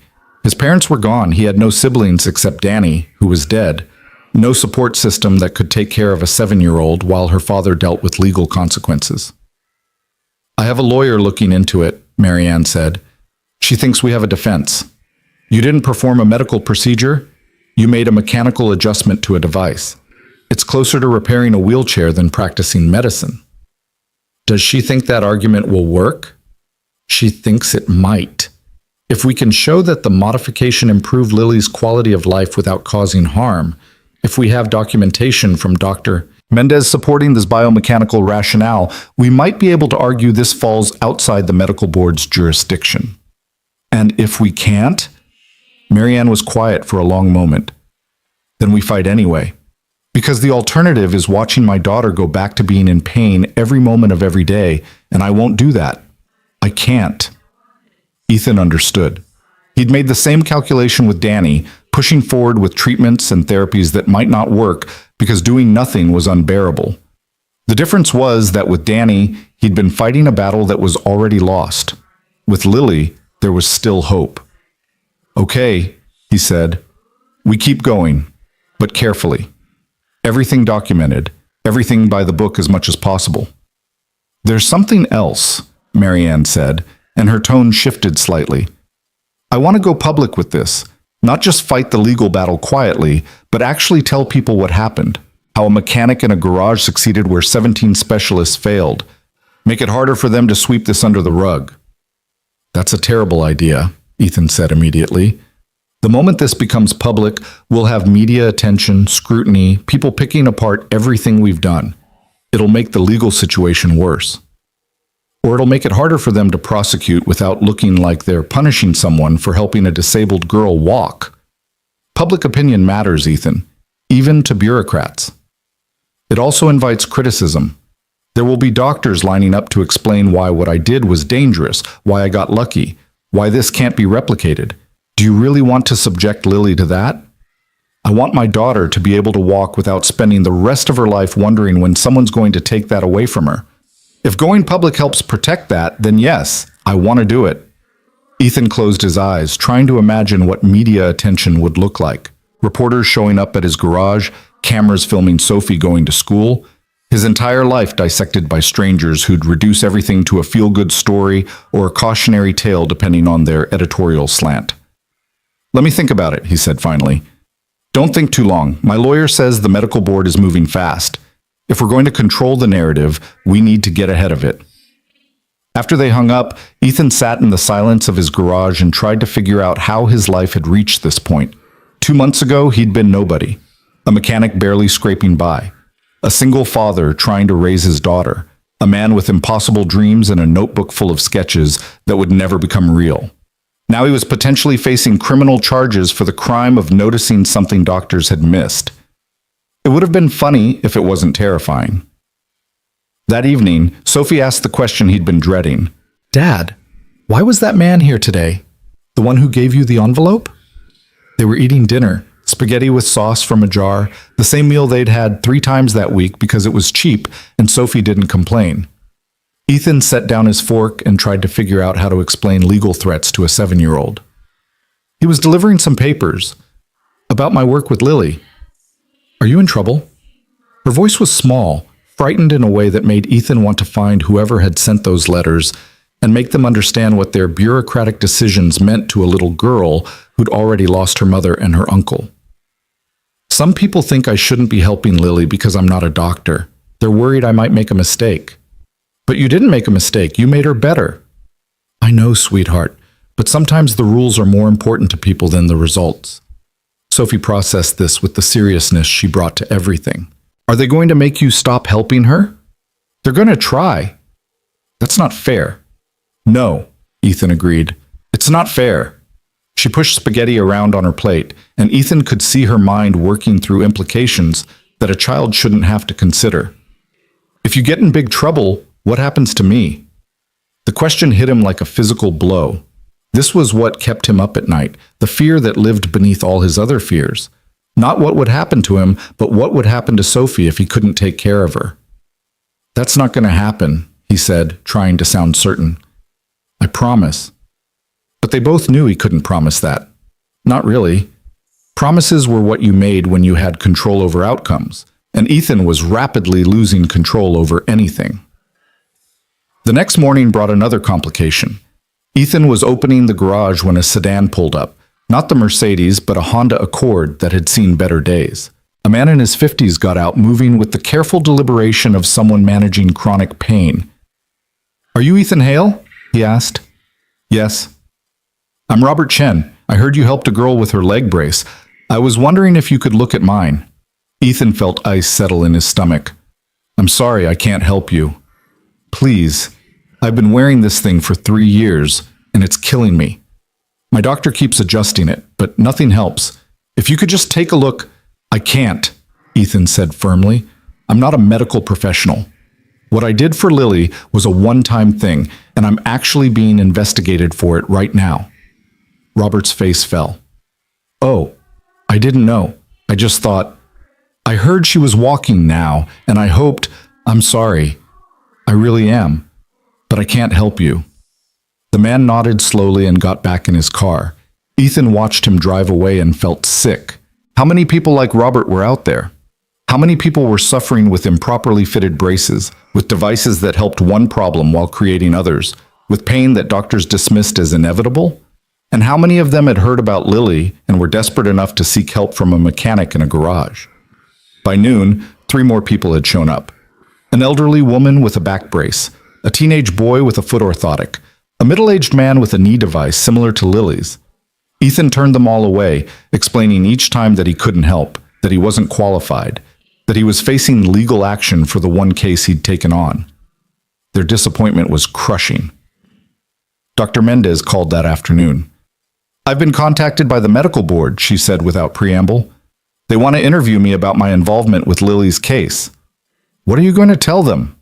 The truth, that I've been monitoring the situation from a biomechanical engineering perspective, that I've seen measurable improvement in Lily's gait and function, and that in my professional opinion, the modification you made was mechanically sound. Will that help or hurt? I don't know. But Ethan, there's something else. I've been reviewing the data I've collected over the past few weeks, and I think we might have something significant here. The improvement in Lily's case isn't just about fixing one brace, it's about understanding a fundamental flaw in how these devices are designed. Ethan sat down slowly. What do you mean? Most orthotic braces are designed based on static measurements and standardized biomechanical models. But every human body is slightly different. What you did with Lily was adjust the brace to match her specific anatomy and movement patterns. That kind of customization isn't standard practice, partly because it requires the kind of observation and iterative adjustment that our medical system doesn't support well. So you're saying the problem is systemic? I'm saying that there are probably thousands of people wearing braces that don't quite fit right, experiencing chronic pain that could be resolved with the kind of careful, individualized adjustment you provided. But our current system doesn't facilitate that kind of care. Ethan thought about Robert Chen and the others who'd shown up at his garage. What do we do with that information? We publish it. Write up Lily's case as a study, document the modification process and the results, get it peer-reviewed and published in a biomechanical engineering journal. It won't solve the legal problems, but it might change the conversation from mechanic practices medicine illegally to innovative approach to orthotic design shows promise. You really think we could publish this? I think we have to. Because if we don't, the medical board shuts you down, Lily's improvement becomes an anecdote, and nothing changes. But if we can demonstrate that this approach has scientific merit, we might be able to shift the entire discussion. It was the first piece of genuinely good news Ethan had heard in weeks. What do you need from me? Everything, every measurement, every adjustment, every observation. We write this up properly, with rigor and honesty. No exaggeration, no miracle claims, just clear documentation of what was done and what resulted. They spent the next 2 weeks working on the paper. Ethan would close the garage at 6 p.m. and drive to Dr. Mendez's office, where they'd work until midnight organizing data, writing methodology sections, creating charts and graphs that turned Lily's story into something scientific. Marianne provided before and after videos of Lily walking, medical records documenting her history, even testimony from Lily herself about her pain levels and functional improvements. It was exhausting work on top of everything else Ethan was juggling. His regular business was barely surviving. He'd had to let go of the part-time help he could no longer afford, which meant he was doing everything himself. Sophie was spending more time at her friend's house after school because Ethan couldn't always be there when the bus dropped her off. But the paper was coming together. And more than that, it was good. Dr. Mendez kept saying it, her excitement growing as the data revealed patterns and insights that transcended Lily's individual case. They weren't just documenting one successful modification, they were proposing a new approach to orthotic design that prioritized individualized biomechanical analysis over standardized solutions. The third letter arrived on a Friday. This one was from an attorney representing Dr. Raymond Chen personally.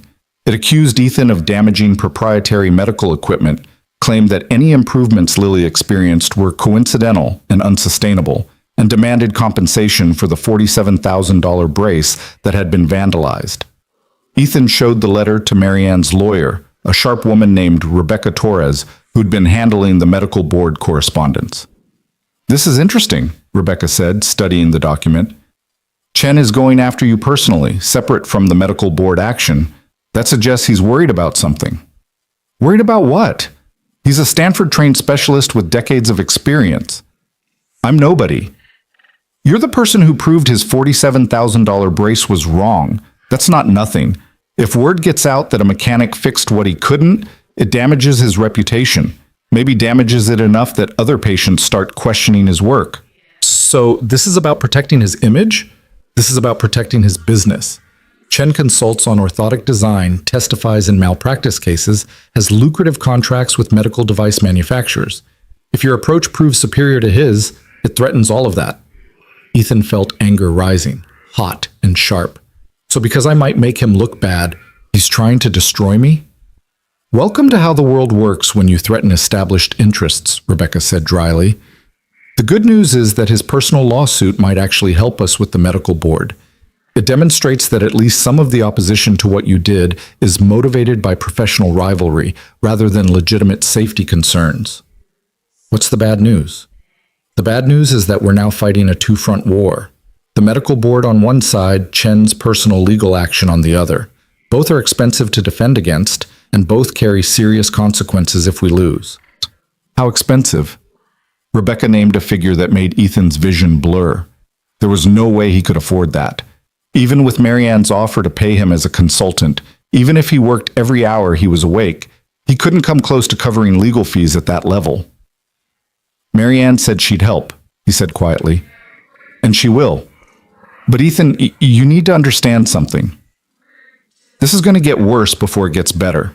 When we submit our paper for publication, when this becomes public, you're going to face scrutiny from every direction. Your entire life will be examined. Every decision you've made, every shortcut you've taken, every mistake you've ever committed will be used against you. I know. Do you? Because I've seen cases like this before. Regular people who do something extraordinary and then get destroyed by systems designed to protect credentialed professionals. You could lose everything, your business, your savings, possibly your freedom. And through all of it, you'll be painted as either a reckless amateur who got lucky or a charlatan preying on desperate people.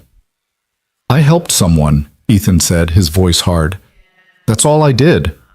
I helped someone who was suffering. I believe you. But belief doesn't win legal battles. Evidence wins legal battles. Documentation, expert testimony, scientific validation. Those things win. Do we have enough of that? Dr. Mendez thinks so. Then we better hope she's right, because if she's not, this ends very badly for you. That night, Ethan lay awake in his small apartment above the garage, listening to Sophie's quiet breathing from the next room and trying to figure out if he'd made a terrible mistake. Not in helping Lily, he couldn't regret that, not when he'd seen her walking freely for the first time in 11 years, but in continuing to push forward when the smart thing would have been to quietly stop, to let Marianne find another professional to work with Lily, to return to being just a mechanic who fixed engines and kept his head down. But he knew why he couldn't do that. It wasn't pride or stubbornness or any desire for recognition. It was the same reason he'd spent 3 years studying anatomy and biomechanics after Danny died. It was the need to prove that his brother's suffering hadn't been meaningless, that the promise he'd made in a hospital room could still be kept, even if Danny wasn't there to see it. And maybe, underneath all of that, it was the need to prove that Ethan Hale was more than what life had reduced him to. More than a failed engineering student, more than a widower barely surviving, more than someone who'd traded dreams for oil changes and brake jobs. He'd helped Lily walk. That mattered. That had to matter enough to justify everything that was coming. The paper was submitted for review 3 weeks later. Dr. Mendez chose the Journal of Biomechanical Engineering, a respected publication that would give their work credibility if accepted. The peer review process could take months, she warned, and there was no guarantee it would be accepted at all. But 2 weeks after submission, Dr. Mendez received an email from the journal's editor. They wanted to fast-track the review. They'd identified 3 reviewers who could provide feedback within a month. The editor, it seemed, recognized that the paper addressed questions of immediate clinical relevance. This is good news, Dr. Mendez told Ethan over the phone. Fast-tracking means they think it's significant. Or it means they want to debunk it quickly, Ethan said. Maybe, but I don't think so. The editor specifically mentioned the detailed documentation and the rigorous methodology. That's what good science looks like, regardless of who's doing it. While they waited for the reviews, life continued its complicated dance between hope and disaster. Lily kept improving, her walking becoming more natural with each session. She'd started physical therapy with a therapist Dr. Mendez recommended, someone willing to work with the modified brace rather than insisting on standard equipment. The progress was remarkable enough that Marianne had started filming short videos, documenting Lily's journey in case they needed additional evidence for the legal battles. But those battles were intensifying. The medical board had scheduled a hearing for 6 weeks out. Dr. Chen's lawsuit was moving forward, with depositions scheduled and discovery requests piling up. Ethan had to hire his own lawyer to handle Chen's case separately from the medical board action, which meant more expenses he couldn't afford. Sophie noticed the stress, even though Ethan tried to hide it. She'd stopped asking for anything beyond absolute necessities, had taken to doing extra chores without being asked, as if by being perfect, she could somehow make her father's problems go away. It broke his heart. "Dad," she said one evening while they were eating another cheap dinner, "if we have to move, that's okay. I don't mind." Ethan set down his fork. "What makes you think we have to move?" "I heard you on the phone, talking about money, about maybe not being able to keep the garage." He'd been so careful to have those conversations after she was asleep. He hadn't realized she'd been listening. "We're not moving, sweetheart, I promise." "You can't promise that." "Not really." She looked at him with eyes too wise for her age. "I know things are hard right now. I know helping Lily is causing problems. But Dad, I think you should keep helping her anyway." "Why?" "Because it's important, and because She struggled to find words for something she felt but couldn't quite articulate. Because you're happy when you're doing it. Not happy like laughing happy, but happy like you matter. Does that make sense? It made perfect sense. Out of the mouths of children came the kind of clarity that adults spent years trying to rationalize away. Yeah, baby, that makes sense. The peer reviews came back after 5 weeks. 2 were enthusiastically positive, praising the careful documentation and the insights about individualized orthotic design. The 3rd was more skeptical, questioning whether the results could be replicated and whether the improvement might be temporary. But all 3 recommended publication with minor revisions. Dr. Mendez called Ethan with the news, her voice bright with excitement. We did it. Once we make the revisions, we'll be published in a peer-reviewed journal. That gives us scientific credibility, Ethan. It means this isn't just an anecdote, it's documented, validated research. Will it help with the legal cases? It should. We can present it as evidence that what you did wasn't reckless experimentation, but rather a biomechanically sound intervention based on established principles. It won't make the problems go away, but it gives us ammunition. They submitted the revisions within a week, and the paper was accepted for publication. The journal's editor even mentioned the possibility of writing an accompanying editorial about innovation in orthotic design and the value of interdisciplinary collaboration. It felt like winning, or at least like not losing quite as badly as they could have been. Then came the hearing. The California Medical Board held its proceedings in a sterile conference room in Sacramento. Ethan sat next to Rebecca Torres at a long table, facing a panel of 5 board members who would determine whether he'd violated medical practice statutes. Across the room sat representatives from the board's legal team, along with Dr. Chen himself, present as an expert witness. The proceedings opened with the board's attorney laying out the case. Ethan had modified a medical device without authorization. He had provided ongoing care and adjustment to a patient despite having no medical training. He had, in essence, practiced medicine without a license. The fact that the patient had improved was irrelevant to the question of whether laws had been broken. Rebecca responded with their defense. Ethan had made a mechanical adjustment to a device, work that fell within his expertise as someone who understood biomechanics and engineering principles. He had not diagnosed a condition, prescribed treatment, or performed any medical procedure. He had worked under the oversight of Dr. Patricia Mendez, a qualified biomechanical engineer. And the results spoke for themselves. A patient who'd suffered for 11 years was now walking independently. Then came the witnesses. Dr. Chen testified that the modification was dangerous, that it bypassed safety features built into the original design, that any improvement was likely temporary and could lead to long-term damage. He was polished, confident, credible.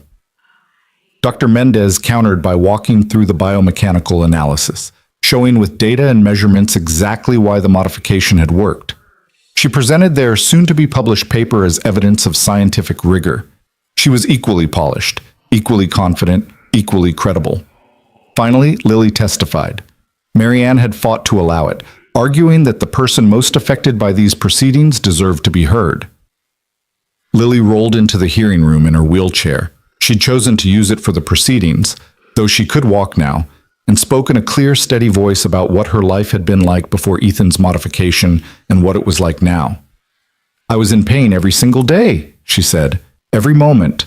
I couldn't sleep, couldn't focus in school, couldn't do anything without hurting. My own mother couldn't hug me without causing pain, and 17 specialists told me this was just how my life was going to be. She looked directly at the board members. Ethan didn't promise to cure me. He didn't claim to be a doctor. He just noticed something wrong and offered to try to fix it. And it worked. For the first time in 11 years, I can walk without pain. I can go to school like a normal person. I can have a life. Her voice strengthened. So if you're going to punish him for that, if you're going to make an example of someone who actually helped when the entire medical system failed me, then you need to understand what you're really doing. You're protecting a system that left me suffering for over a decade. You're saying it's better for people like me to stay broken than to let someone without the right credentials try to help. The room was silent when she finished. Even Dr. Chen looked uncomfortable. The board members asked questions, reviewed documentation, and finally adjourned to deliberate. Ethan sat in the hallway with Rebecca, Marianne, and Lily. waiting for a decision that would determine the next chapter of all their lives. After 2 hours, they were called back in.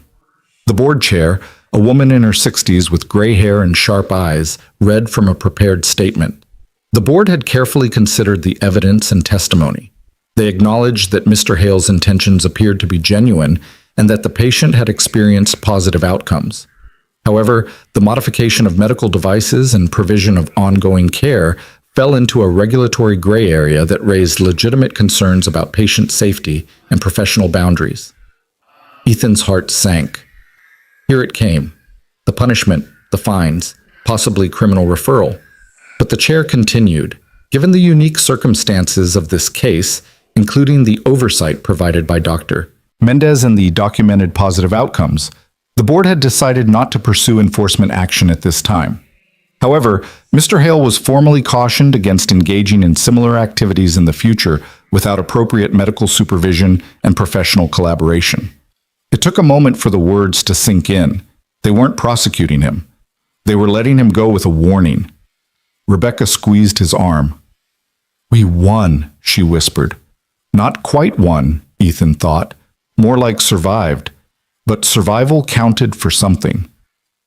As they left the building, Marianne was already on her phone, calling her lawyer to see if the board's decision would impact Dr. Chen's personal lawsuit. Lily wheeled alongside Ethan, and when they reached the parking lot, she stood up from the wheelchair and walked to the car under her own power. She turned back to look at him, smiling. "Thank you," she said simply. Those two words, in that moment, felt like justification for everything. Every sleepless night, every legal threat, every moment of fear and doubt. He'd helped someone. Despite every obstacle the system had thrown at him, despite his lack of credentials and resources, he'd helped someone walk again. That evening, Ethan received an email from an unexpected source. It was from a professor at MIT, someone he'd never heard of, who'd somehow learned about Lily's case. The professor was studying accessible medical technology and innovation in low-resource settings. He wanted to know if Ethan would be interested in collaborating on research into simplified orthotic design approaches that could be implemented outside traditional medical systems. It was the first indication that maybe, just maybe, this story wasn't ending. Maybe it was just beginning. The email from MIT sat in Ethan's inbox for 3 days before he found the courage to respond. Professor Michael Zhang's offer was both exhilarating and terrifying. Collaboration on research that could legitimize everything Ethan had been doing, but also another commitment when he was already stretched impossibly thin.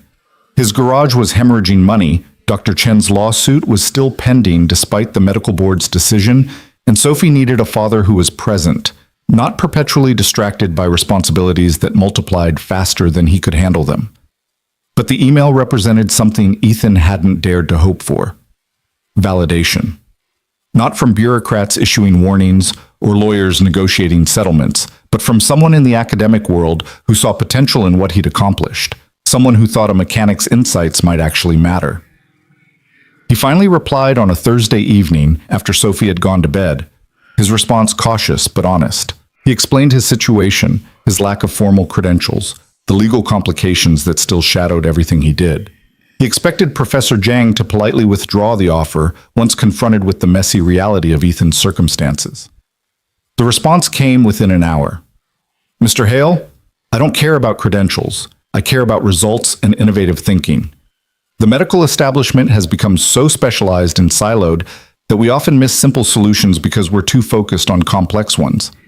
What you did with Lily Cole is exactly the kind of practical, patient-centered problem-solving we need more of. I'd still like to talk. Are you available for a video call this weekend?" Ethan read the email twice, then a third time, trying to find the catch. There had to be a catch. People from MIT didn't just invite mechanics to collaborate on research without some ulterior motive. But when the video call happened on Saturday morning, Professor Zhang turned out to be exactly what his emails suggested. A man in his 40s with an infectious enthusiasm for accessible technology and a genuine respect for unconventional approaches to problem solving.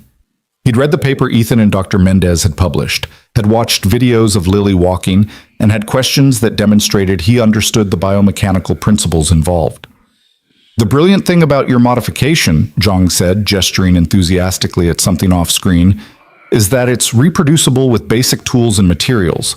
Most orthotic innovations require expensive equipment and specialized facilities. What you've shown is that careful observation and mechanical adjustment can achieve results comparable to devices costing tens of thousands of dollars. That has massive implications for accessibility. I got lucky, Ethan said, uncomfortable with praise he still didn't feel he deserved. I saw one thing that happened to be fixable. Luck is being prepared when opportunity presents itself. You spent years studying biomechanics. You developed expertise in understanding how mechanical systems work. When the opportunity came, you recognized what others missed because you'd done the preparation. That's not luck. That's the intersection of skill and observation. They talked for over an hour, discussing potential research directions, funding possibilities, and how Ethan's practical experience could complement academic theoretical work. Zhang mentioned grant applications he was preparing, conferences where their collaborative work could be presented, journals that might be interested in case studies documenting low-cost orthotic interventions. It was overwhelming and exciting and completely disconnected from Ethan's daily reality of unpaid bills and legal threats. I appreciate all of this, Ethan said finally, but I need to be honest with you. I'm barely keeping my business afloat. I'm fighting a lawsuit from the doctor whose brace I modified. My daughter is 7 years old and needs a father who can actually be present. I don't know if I have the bandwidth to take on more commitments, even ones this exciting. Zhang nodded, his enthusiasm dimming slightly but not disappearing. I understand. But Ethan, let me ask you something. What happens if you don't pursue this? You go back to just fixing cars, Lily's improvement becomes a footnote, and nothing changes for the thousands of other people suffering with poorly fitted orthotic devices. Is that really what you want? What I want doesn't matter if I can't pay my rent. Then let's figure out how to make it sustainable. I have discretionary research funds I can allocate to consultants. It's not a fortune, but it might be enough to give you breathing room. And if we can secure one of the larger grants I'm applying for, there could be a formal position, research associate, technical consultant, something that provides stable income while you continue this work. It sounded too good to be true, which in Ethan's experience usually meant it was too good to be true. But Zhang seemed genuine, and the possibility of income that didn't depend on how many break jobs he could squeeze into a day was too tempting to dismiss outright. Let me think about it, Ethan said. Of course, but think quickly. The grant application deadline is in 3 weeks, and I'd like to include your work as a core component of the proposal. After the call ended, Ethan sat in his small office and tried to process what had just happened. An MIT professor wanted to collaborate with him. There might be funding, might be a path forward that didn't involve choosing between helping people and keeping the lights on. Sophie appeared in the doorway, still in her pajamas. Was that about Lily? Sort of. It's about the work I did with Lily, and maybe doing similar work with other people. She climbed into his lap, something she was getting almost too big for, but that Ethan cherished every time it happened. Are you going to do it? I don't know yet. It would mean more time away from you, more stress, more complications. But more people would get help, like Lily got help. Her simple logic cut through all his complicated rationalizations. Yes, it would be hard. Yes, it would require sacrifices, but more people would get help. Yeah, he said quietly. More people would get help. The decision became easier a week later when Dr. Chen's lawsuit was suddenly withdrawn. No explanation, just a terse letter from his attorney stating that the plaintiff was discontinuing legal action. Rebecca Torres called with the news, clearly as surprised as Ethan was. This is unusual, she said. Chen was pushing hard, demanding compensation, threatening to pursue this all the way to trial. Something made him back off. Marianne had the answer when Ethan called her. I may have had a conversation with some people at Stanford, she said, her tone carefully neutral. People who sit on the medical school's advisory board. People who donate generously to the university's research programs. I simply mentioned that it would be unfortunate if Stanford became known as the institution that persecuted someone for helping a disabled girl walk. You threatened them. I made them aware of how the optics might look. Stanford prides itself on innovation and patient care. A lawsuit against someone who succeeded where their specialist failed doesn't align with that brand. Chen was encouraged to reconsider his position. Ethan didn't know whether to be grateful or uncomfortable with the casual deployment of power and influence. "You didn't have to do that." "Yes, I did. You gave my daughter her life back, Ethan. Protecting you from legal harassment is the least I can do." With Chen's lawsuit gone, the weight on Ethan's shoulders lifted slightly. Not completely. He was still broke, still overwhelmed, still facing a dozen impossible challenges, but the threat of financial destruction through legal fees had diminished, and that was something. He called Professor Zhang and said yes to the collaboration. The next 3 months were a blur of activity that pushed Ethan to his absolute limits. He worked with Zhang on grant applications, documenting his methods and observations in language that satisfied academic reviewers.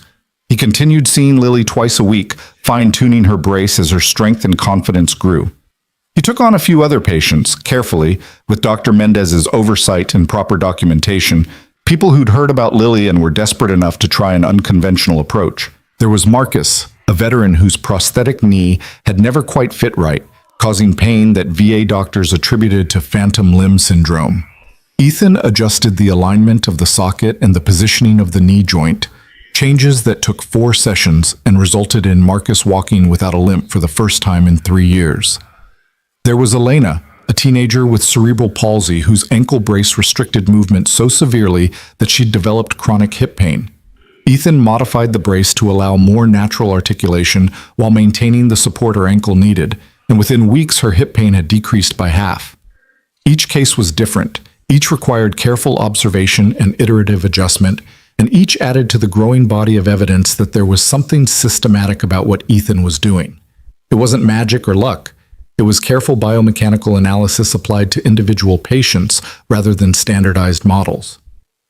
Dr. Mendez documented everything, building a database of cases that would form the foundation for future research.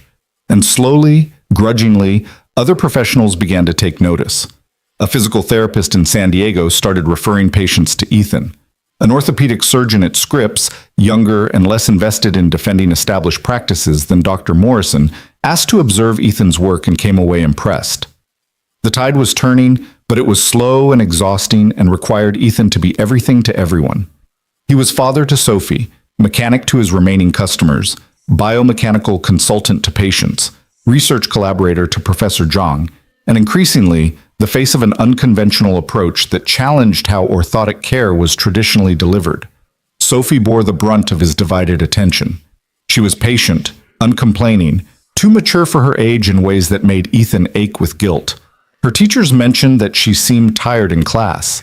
She stopped inviting friends over because she knew her father was always too busy. She made her own dinners on nights when Ethan worked late and left plates wrapped in foil for him to find when he finally came home. It couldn't continue like this. Something had to give. The breaking point came on a Tuesday evening when Ethan arrived home at 9 p.m. to find Sophie asleep at the kitchen table, her homework half finished beside her. She'd waited for him, tried to stay awake, and finally surrendered to exhaustion with a pencil still in her hand. Ethan stood in the doorway and felt something crack inside him. This wasn't sustainable. This wasn't fair to Sophie, who'd already lost her mother and deserved better than a father who was physically present but emotionally and temporally absent.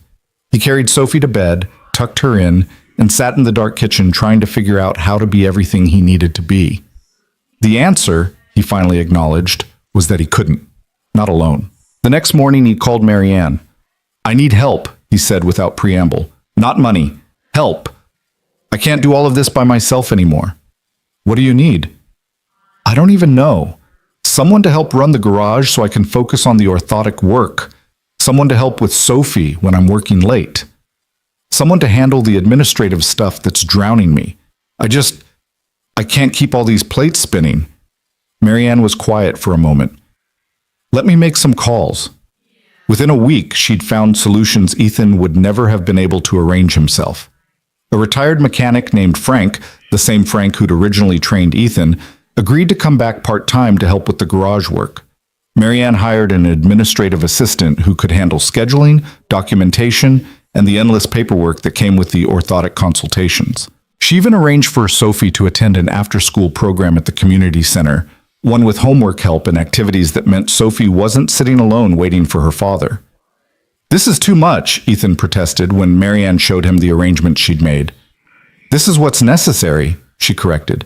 "You can't help people if you're collapsing from exhaustion. And Sophie deserves a childhood, not to be a parentified child taking care of herself because her father is trying to save the world."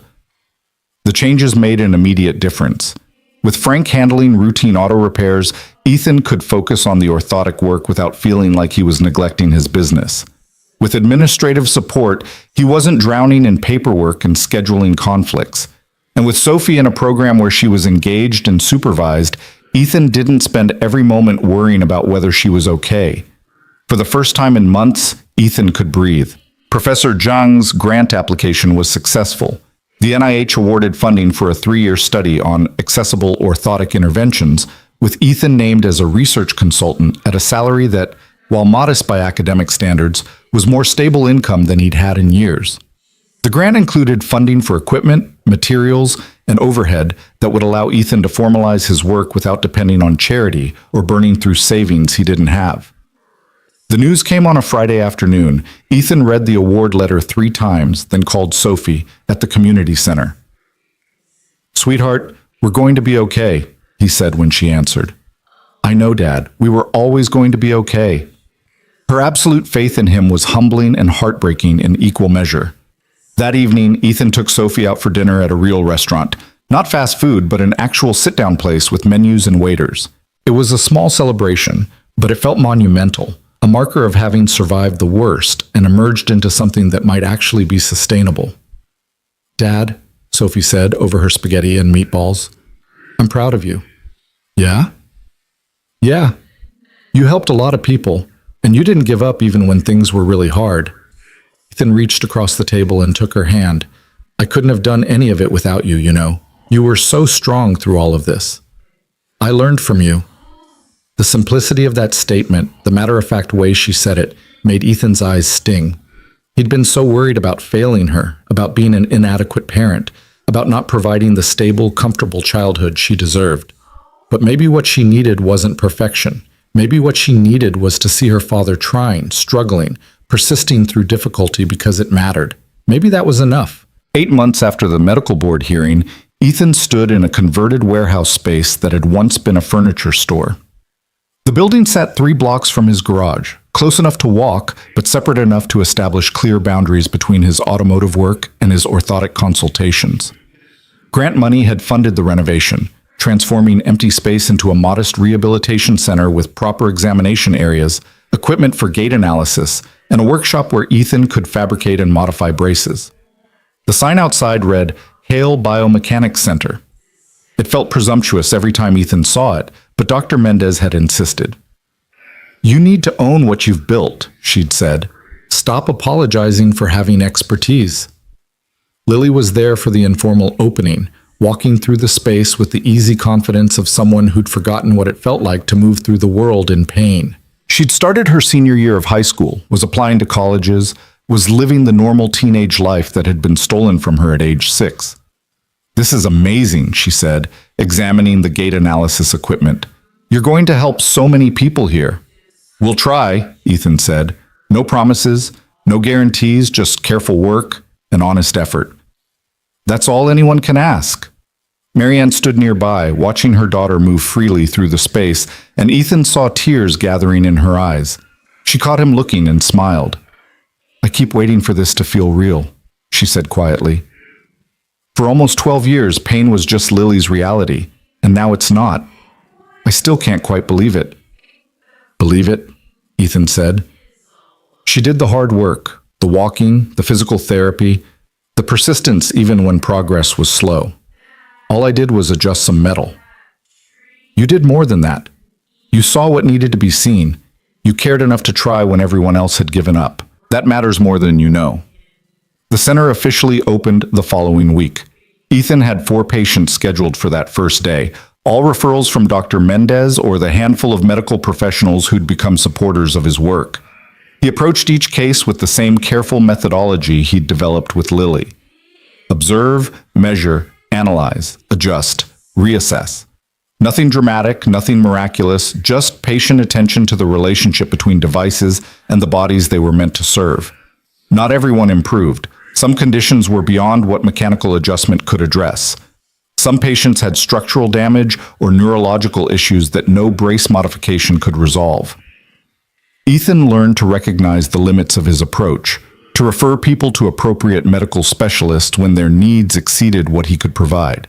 But more people improved than didn't. And those successes, documented carefully and shared through academic publications and professional networks, gradually changed the conversation about orthotic care. Professor Zhang visited 6 months after the center opened, bringing with him 2 graduate students who were studying accessible medical technology. They spent a week observing Ethan's work, documenting his methods, interviewing patients about their experiences. Zhang was particularly interested in how Ethan's approach differed from traditional orthotic fitting. "You spend hours with each patient," Zhang observed. "Multiple sessions, iterative adjustments. The standard model is to fit the device and send them home with maybe one follow-up. Why don't more practitioners work the way you do?" "Time and money," Ethan said simply. "The medical system doesn't reimburse for the kind of careful, ongoing attention this requires. It's more profitable to fit devices quickly and move on to the next patient. And honestly, a lot of practitioners don't think this level of customization is necessary. They trust the standardized models and don't look deeper when patients report ongoing problems. So the system incentivizes speed over quality. The system incentivizes what gets reimbursed, and insurance companies want efficiency, not perfection." It was a frustrating reality that Ethan couldn't change. His center operated partly outside the traditional insurance model, charging fees that were lower than standard orthotic consultations, but that insurance often wouldn't cover because his credentials didn't fit their approved provider categories. Some patients paid out of pocket. Others received care subsidized by grant funding.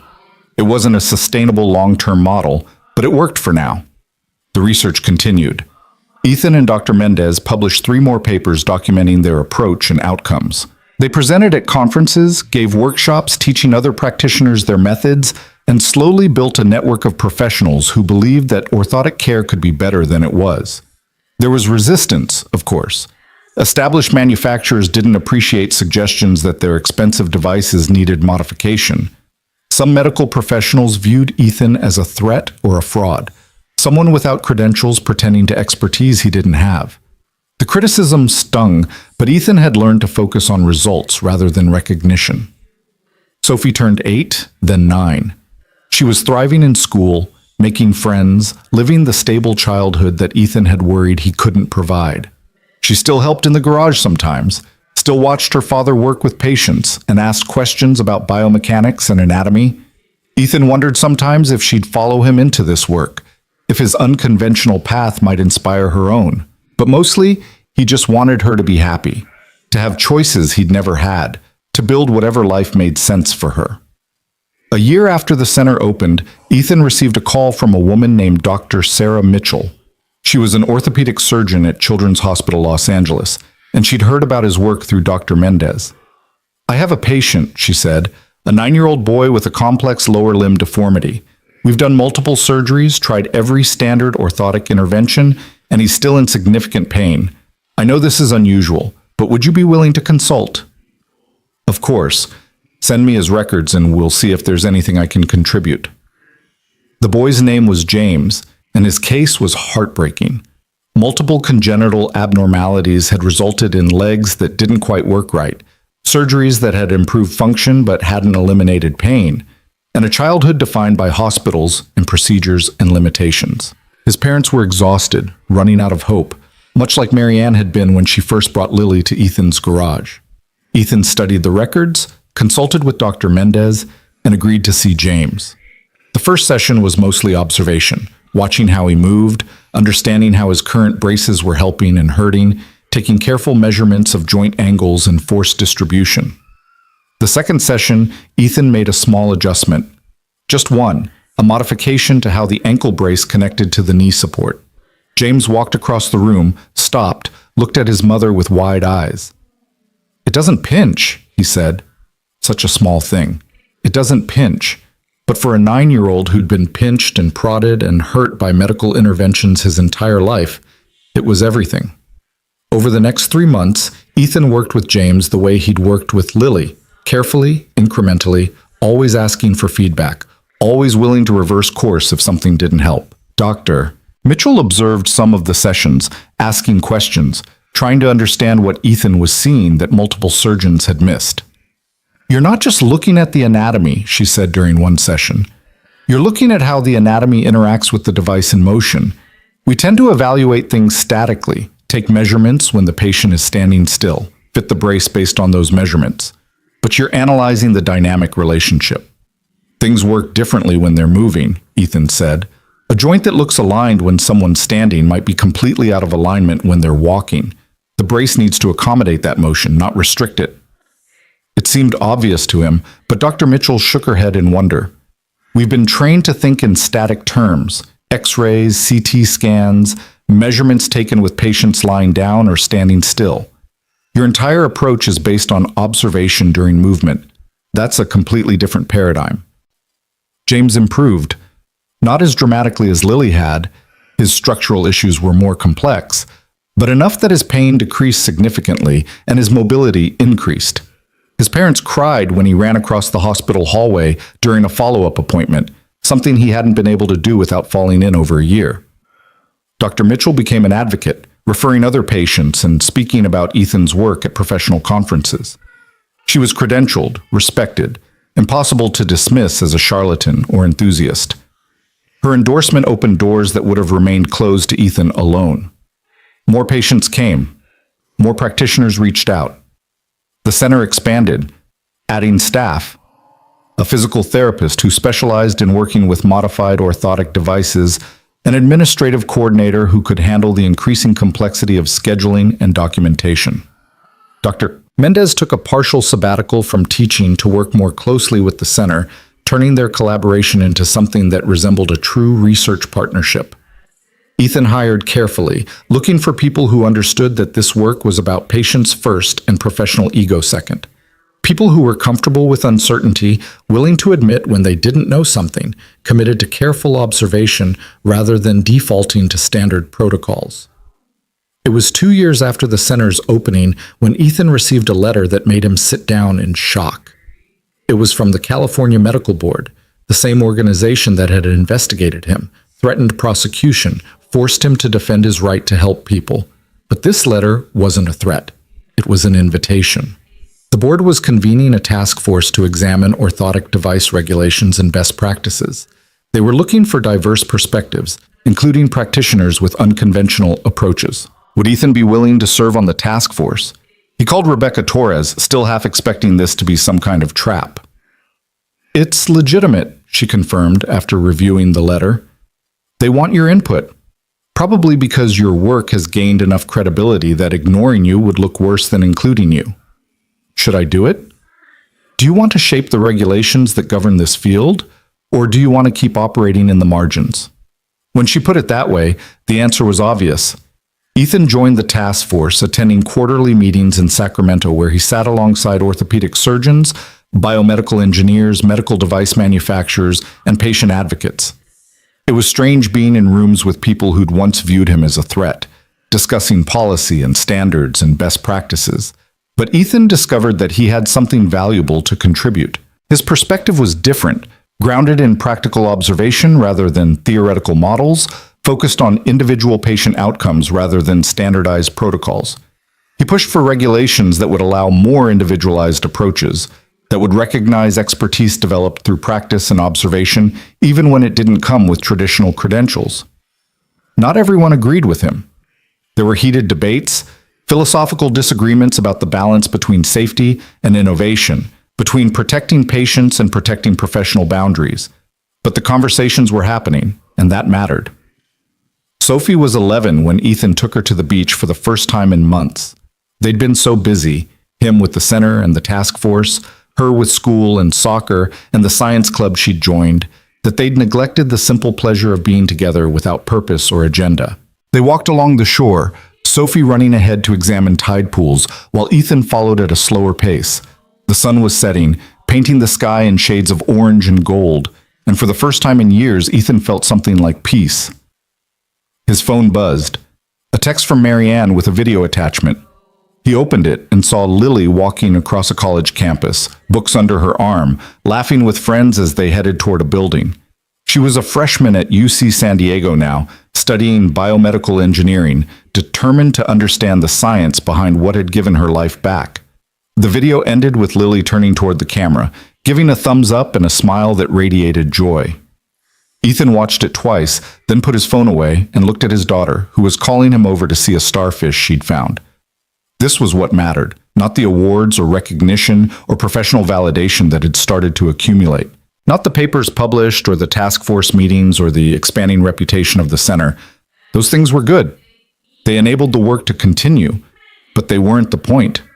The point was Lily walking across a campus, living a life she'd been told was impossible. The point was James running down a hospital hallway. The point was every patient who came to the center in pain and left with even a small measure of relief. The point was keeping the promise Ethan had made in a hospital room 3 years ago, the promise to never give up on people who still had hope. He'd kept that promise. Not perfectly, not without mistakes and setbacks and moments of doubt. But he'd kept it. And in keeping it, he'd discovered that the life he'd thought was reduced to oil changes and brake jobs had actually been preparing him for something else. All those hours studying anatomy, all those nights sketching designs that seemed pointless, all that time observing and learning and trying to understand how things worked, it had all mattered. He'd mattered. Not because of credentials or recognition, but because he'd been willing to see what others missed and try what others dismissed. Sophie came running back with the starfish, breathless with excitement. "Dad, look! It's huge!"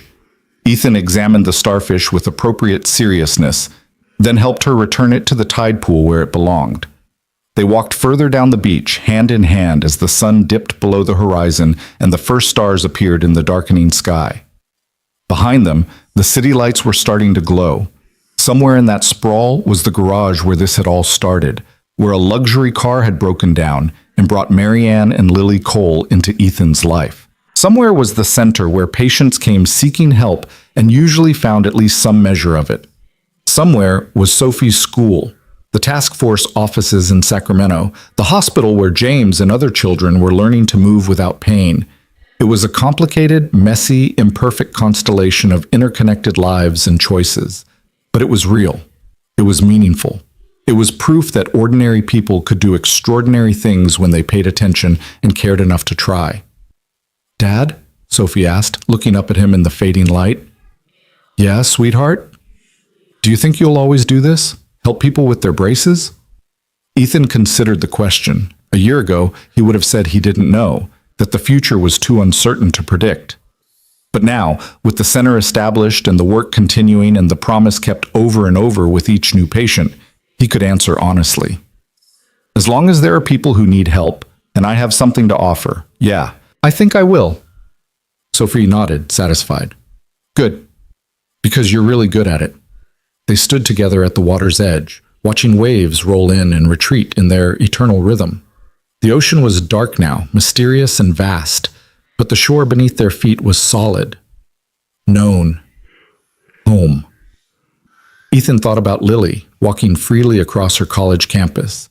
He thought about all the patients who would come to the center tomorrow and next week and next month, each carrying their own pain and their own hope. He thought about Sophie, growing up watching her father persist through difficulty because it mattered. And he thought about Danny, whose death had sparked a promise that had changed everything. Danny who'd never walk again, but whose suffering hadn't been meaningless because it had driven Ethan to ensure others wouldn't suffer the same way. The promise had been kept, not just once with Lily, but over and over, with each person who walked out of the center with less pain than they'd walked in with. Real miracles, Ethan had learned, weren't sudden or dramatic. They were built through persistence, care, and the refusal to give up. They were constructed from careful observation and mechanical adjustment and hours of patient iteration. They were made real by ordinary hands doing extraordinary work, not because those hands were special, but because they were willing to try. As the stars multiplied overhead and the sound of the ocean filled the night, Ethan squeezed his daughter's hand and turned back toward the parking lot. Tomorrow would bring new challenges, new patients, new opportunities to keep the promise. But tonight, he could simply be a father walking on the beach with his daughter, grateful for the journey that had brought them here. Hope, after all, didn't just sit and wait. It walked forward on legs that remembered how, carrying people toward futures they'd been told were impossible, proving again and again that sometimes the most important miracles were the ones built step by careful step in garages and rehabilitation centers by people who refused to accept that broken meant forever. The story didn't end here. It continued with every patient who learned to walk without pain, with every practitioner who adopted more individualized approaches, with every regulation that made space for innovation alongside safety. It continued in Lily's footsteps across her campus, in James's run down a hallway, in countless moments of relief and possibility that rippled out from one mechanic's decision to pay attention and care. But for now, in this moment, Ethan could simply walk with his daughter toward their car, knowing that the promise made in grief had been transformed into something hopeful, something that would continue walking forward long after this particular sunset faded into memory. And that was enough. More than enough. It was everything.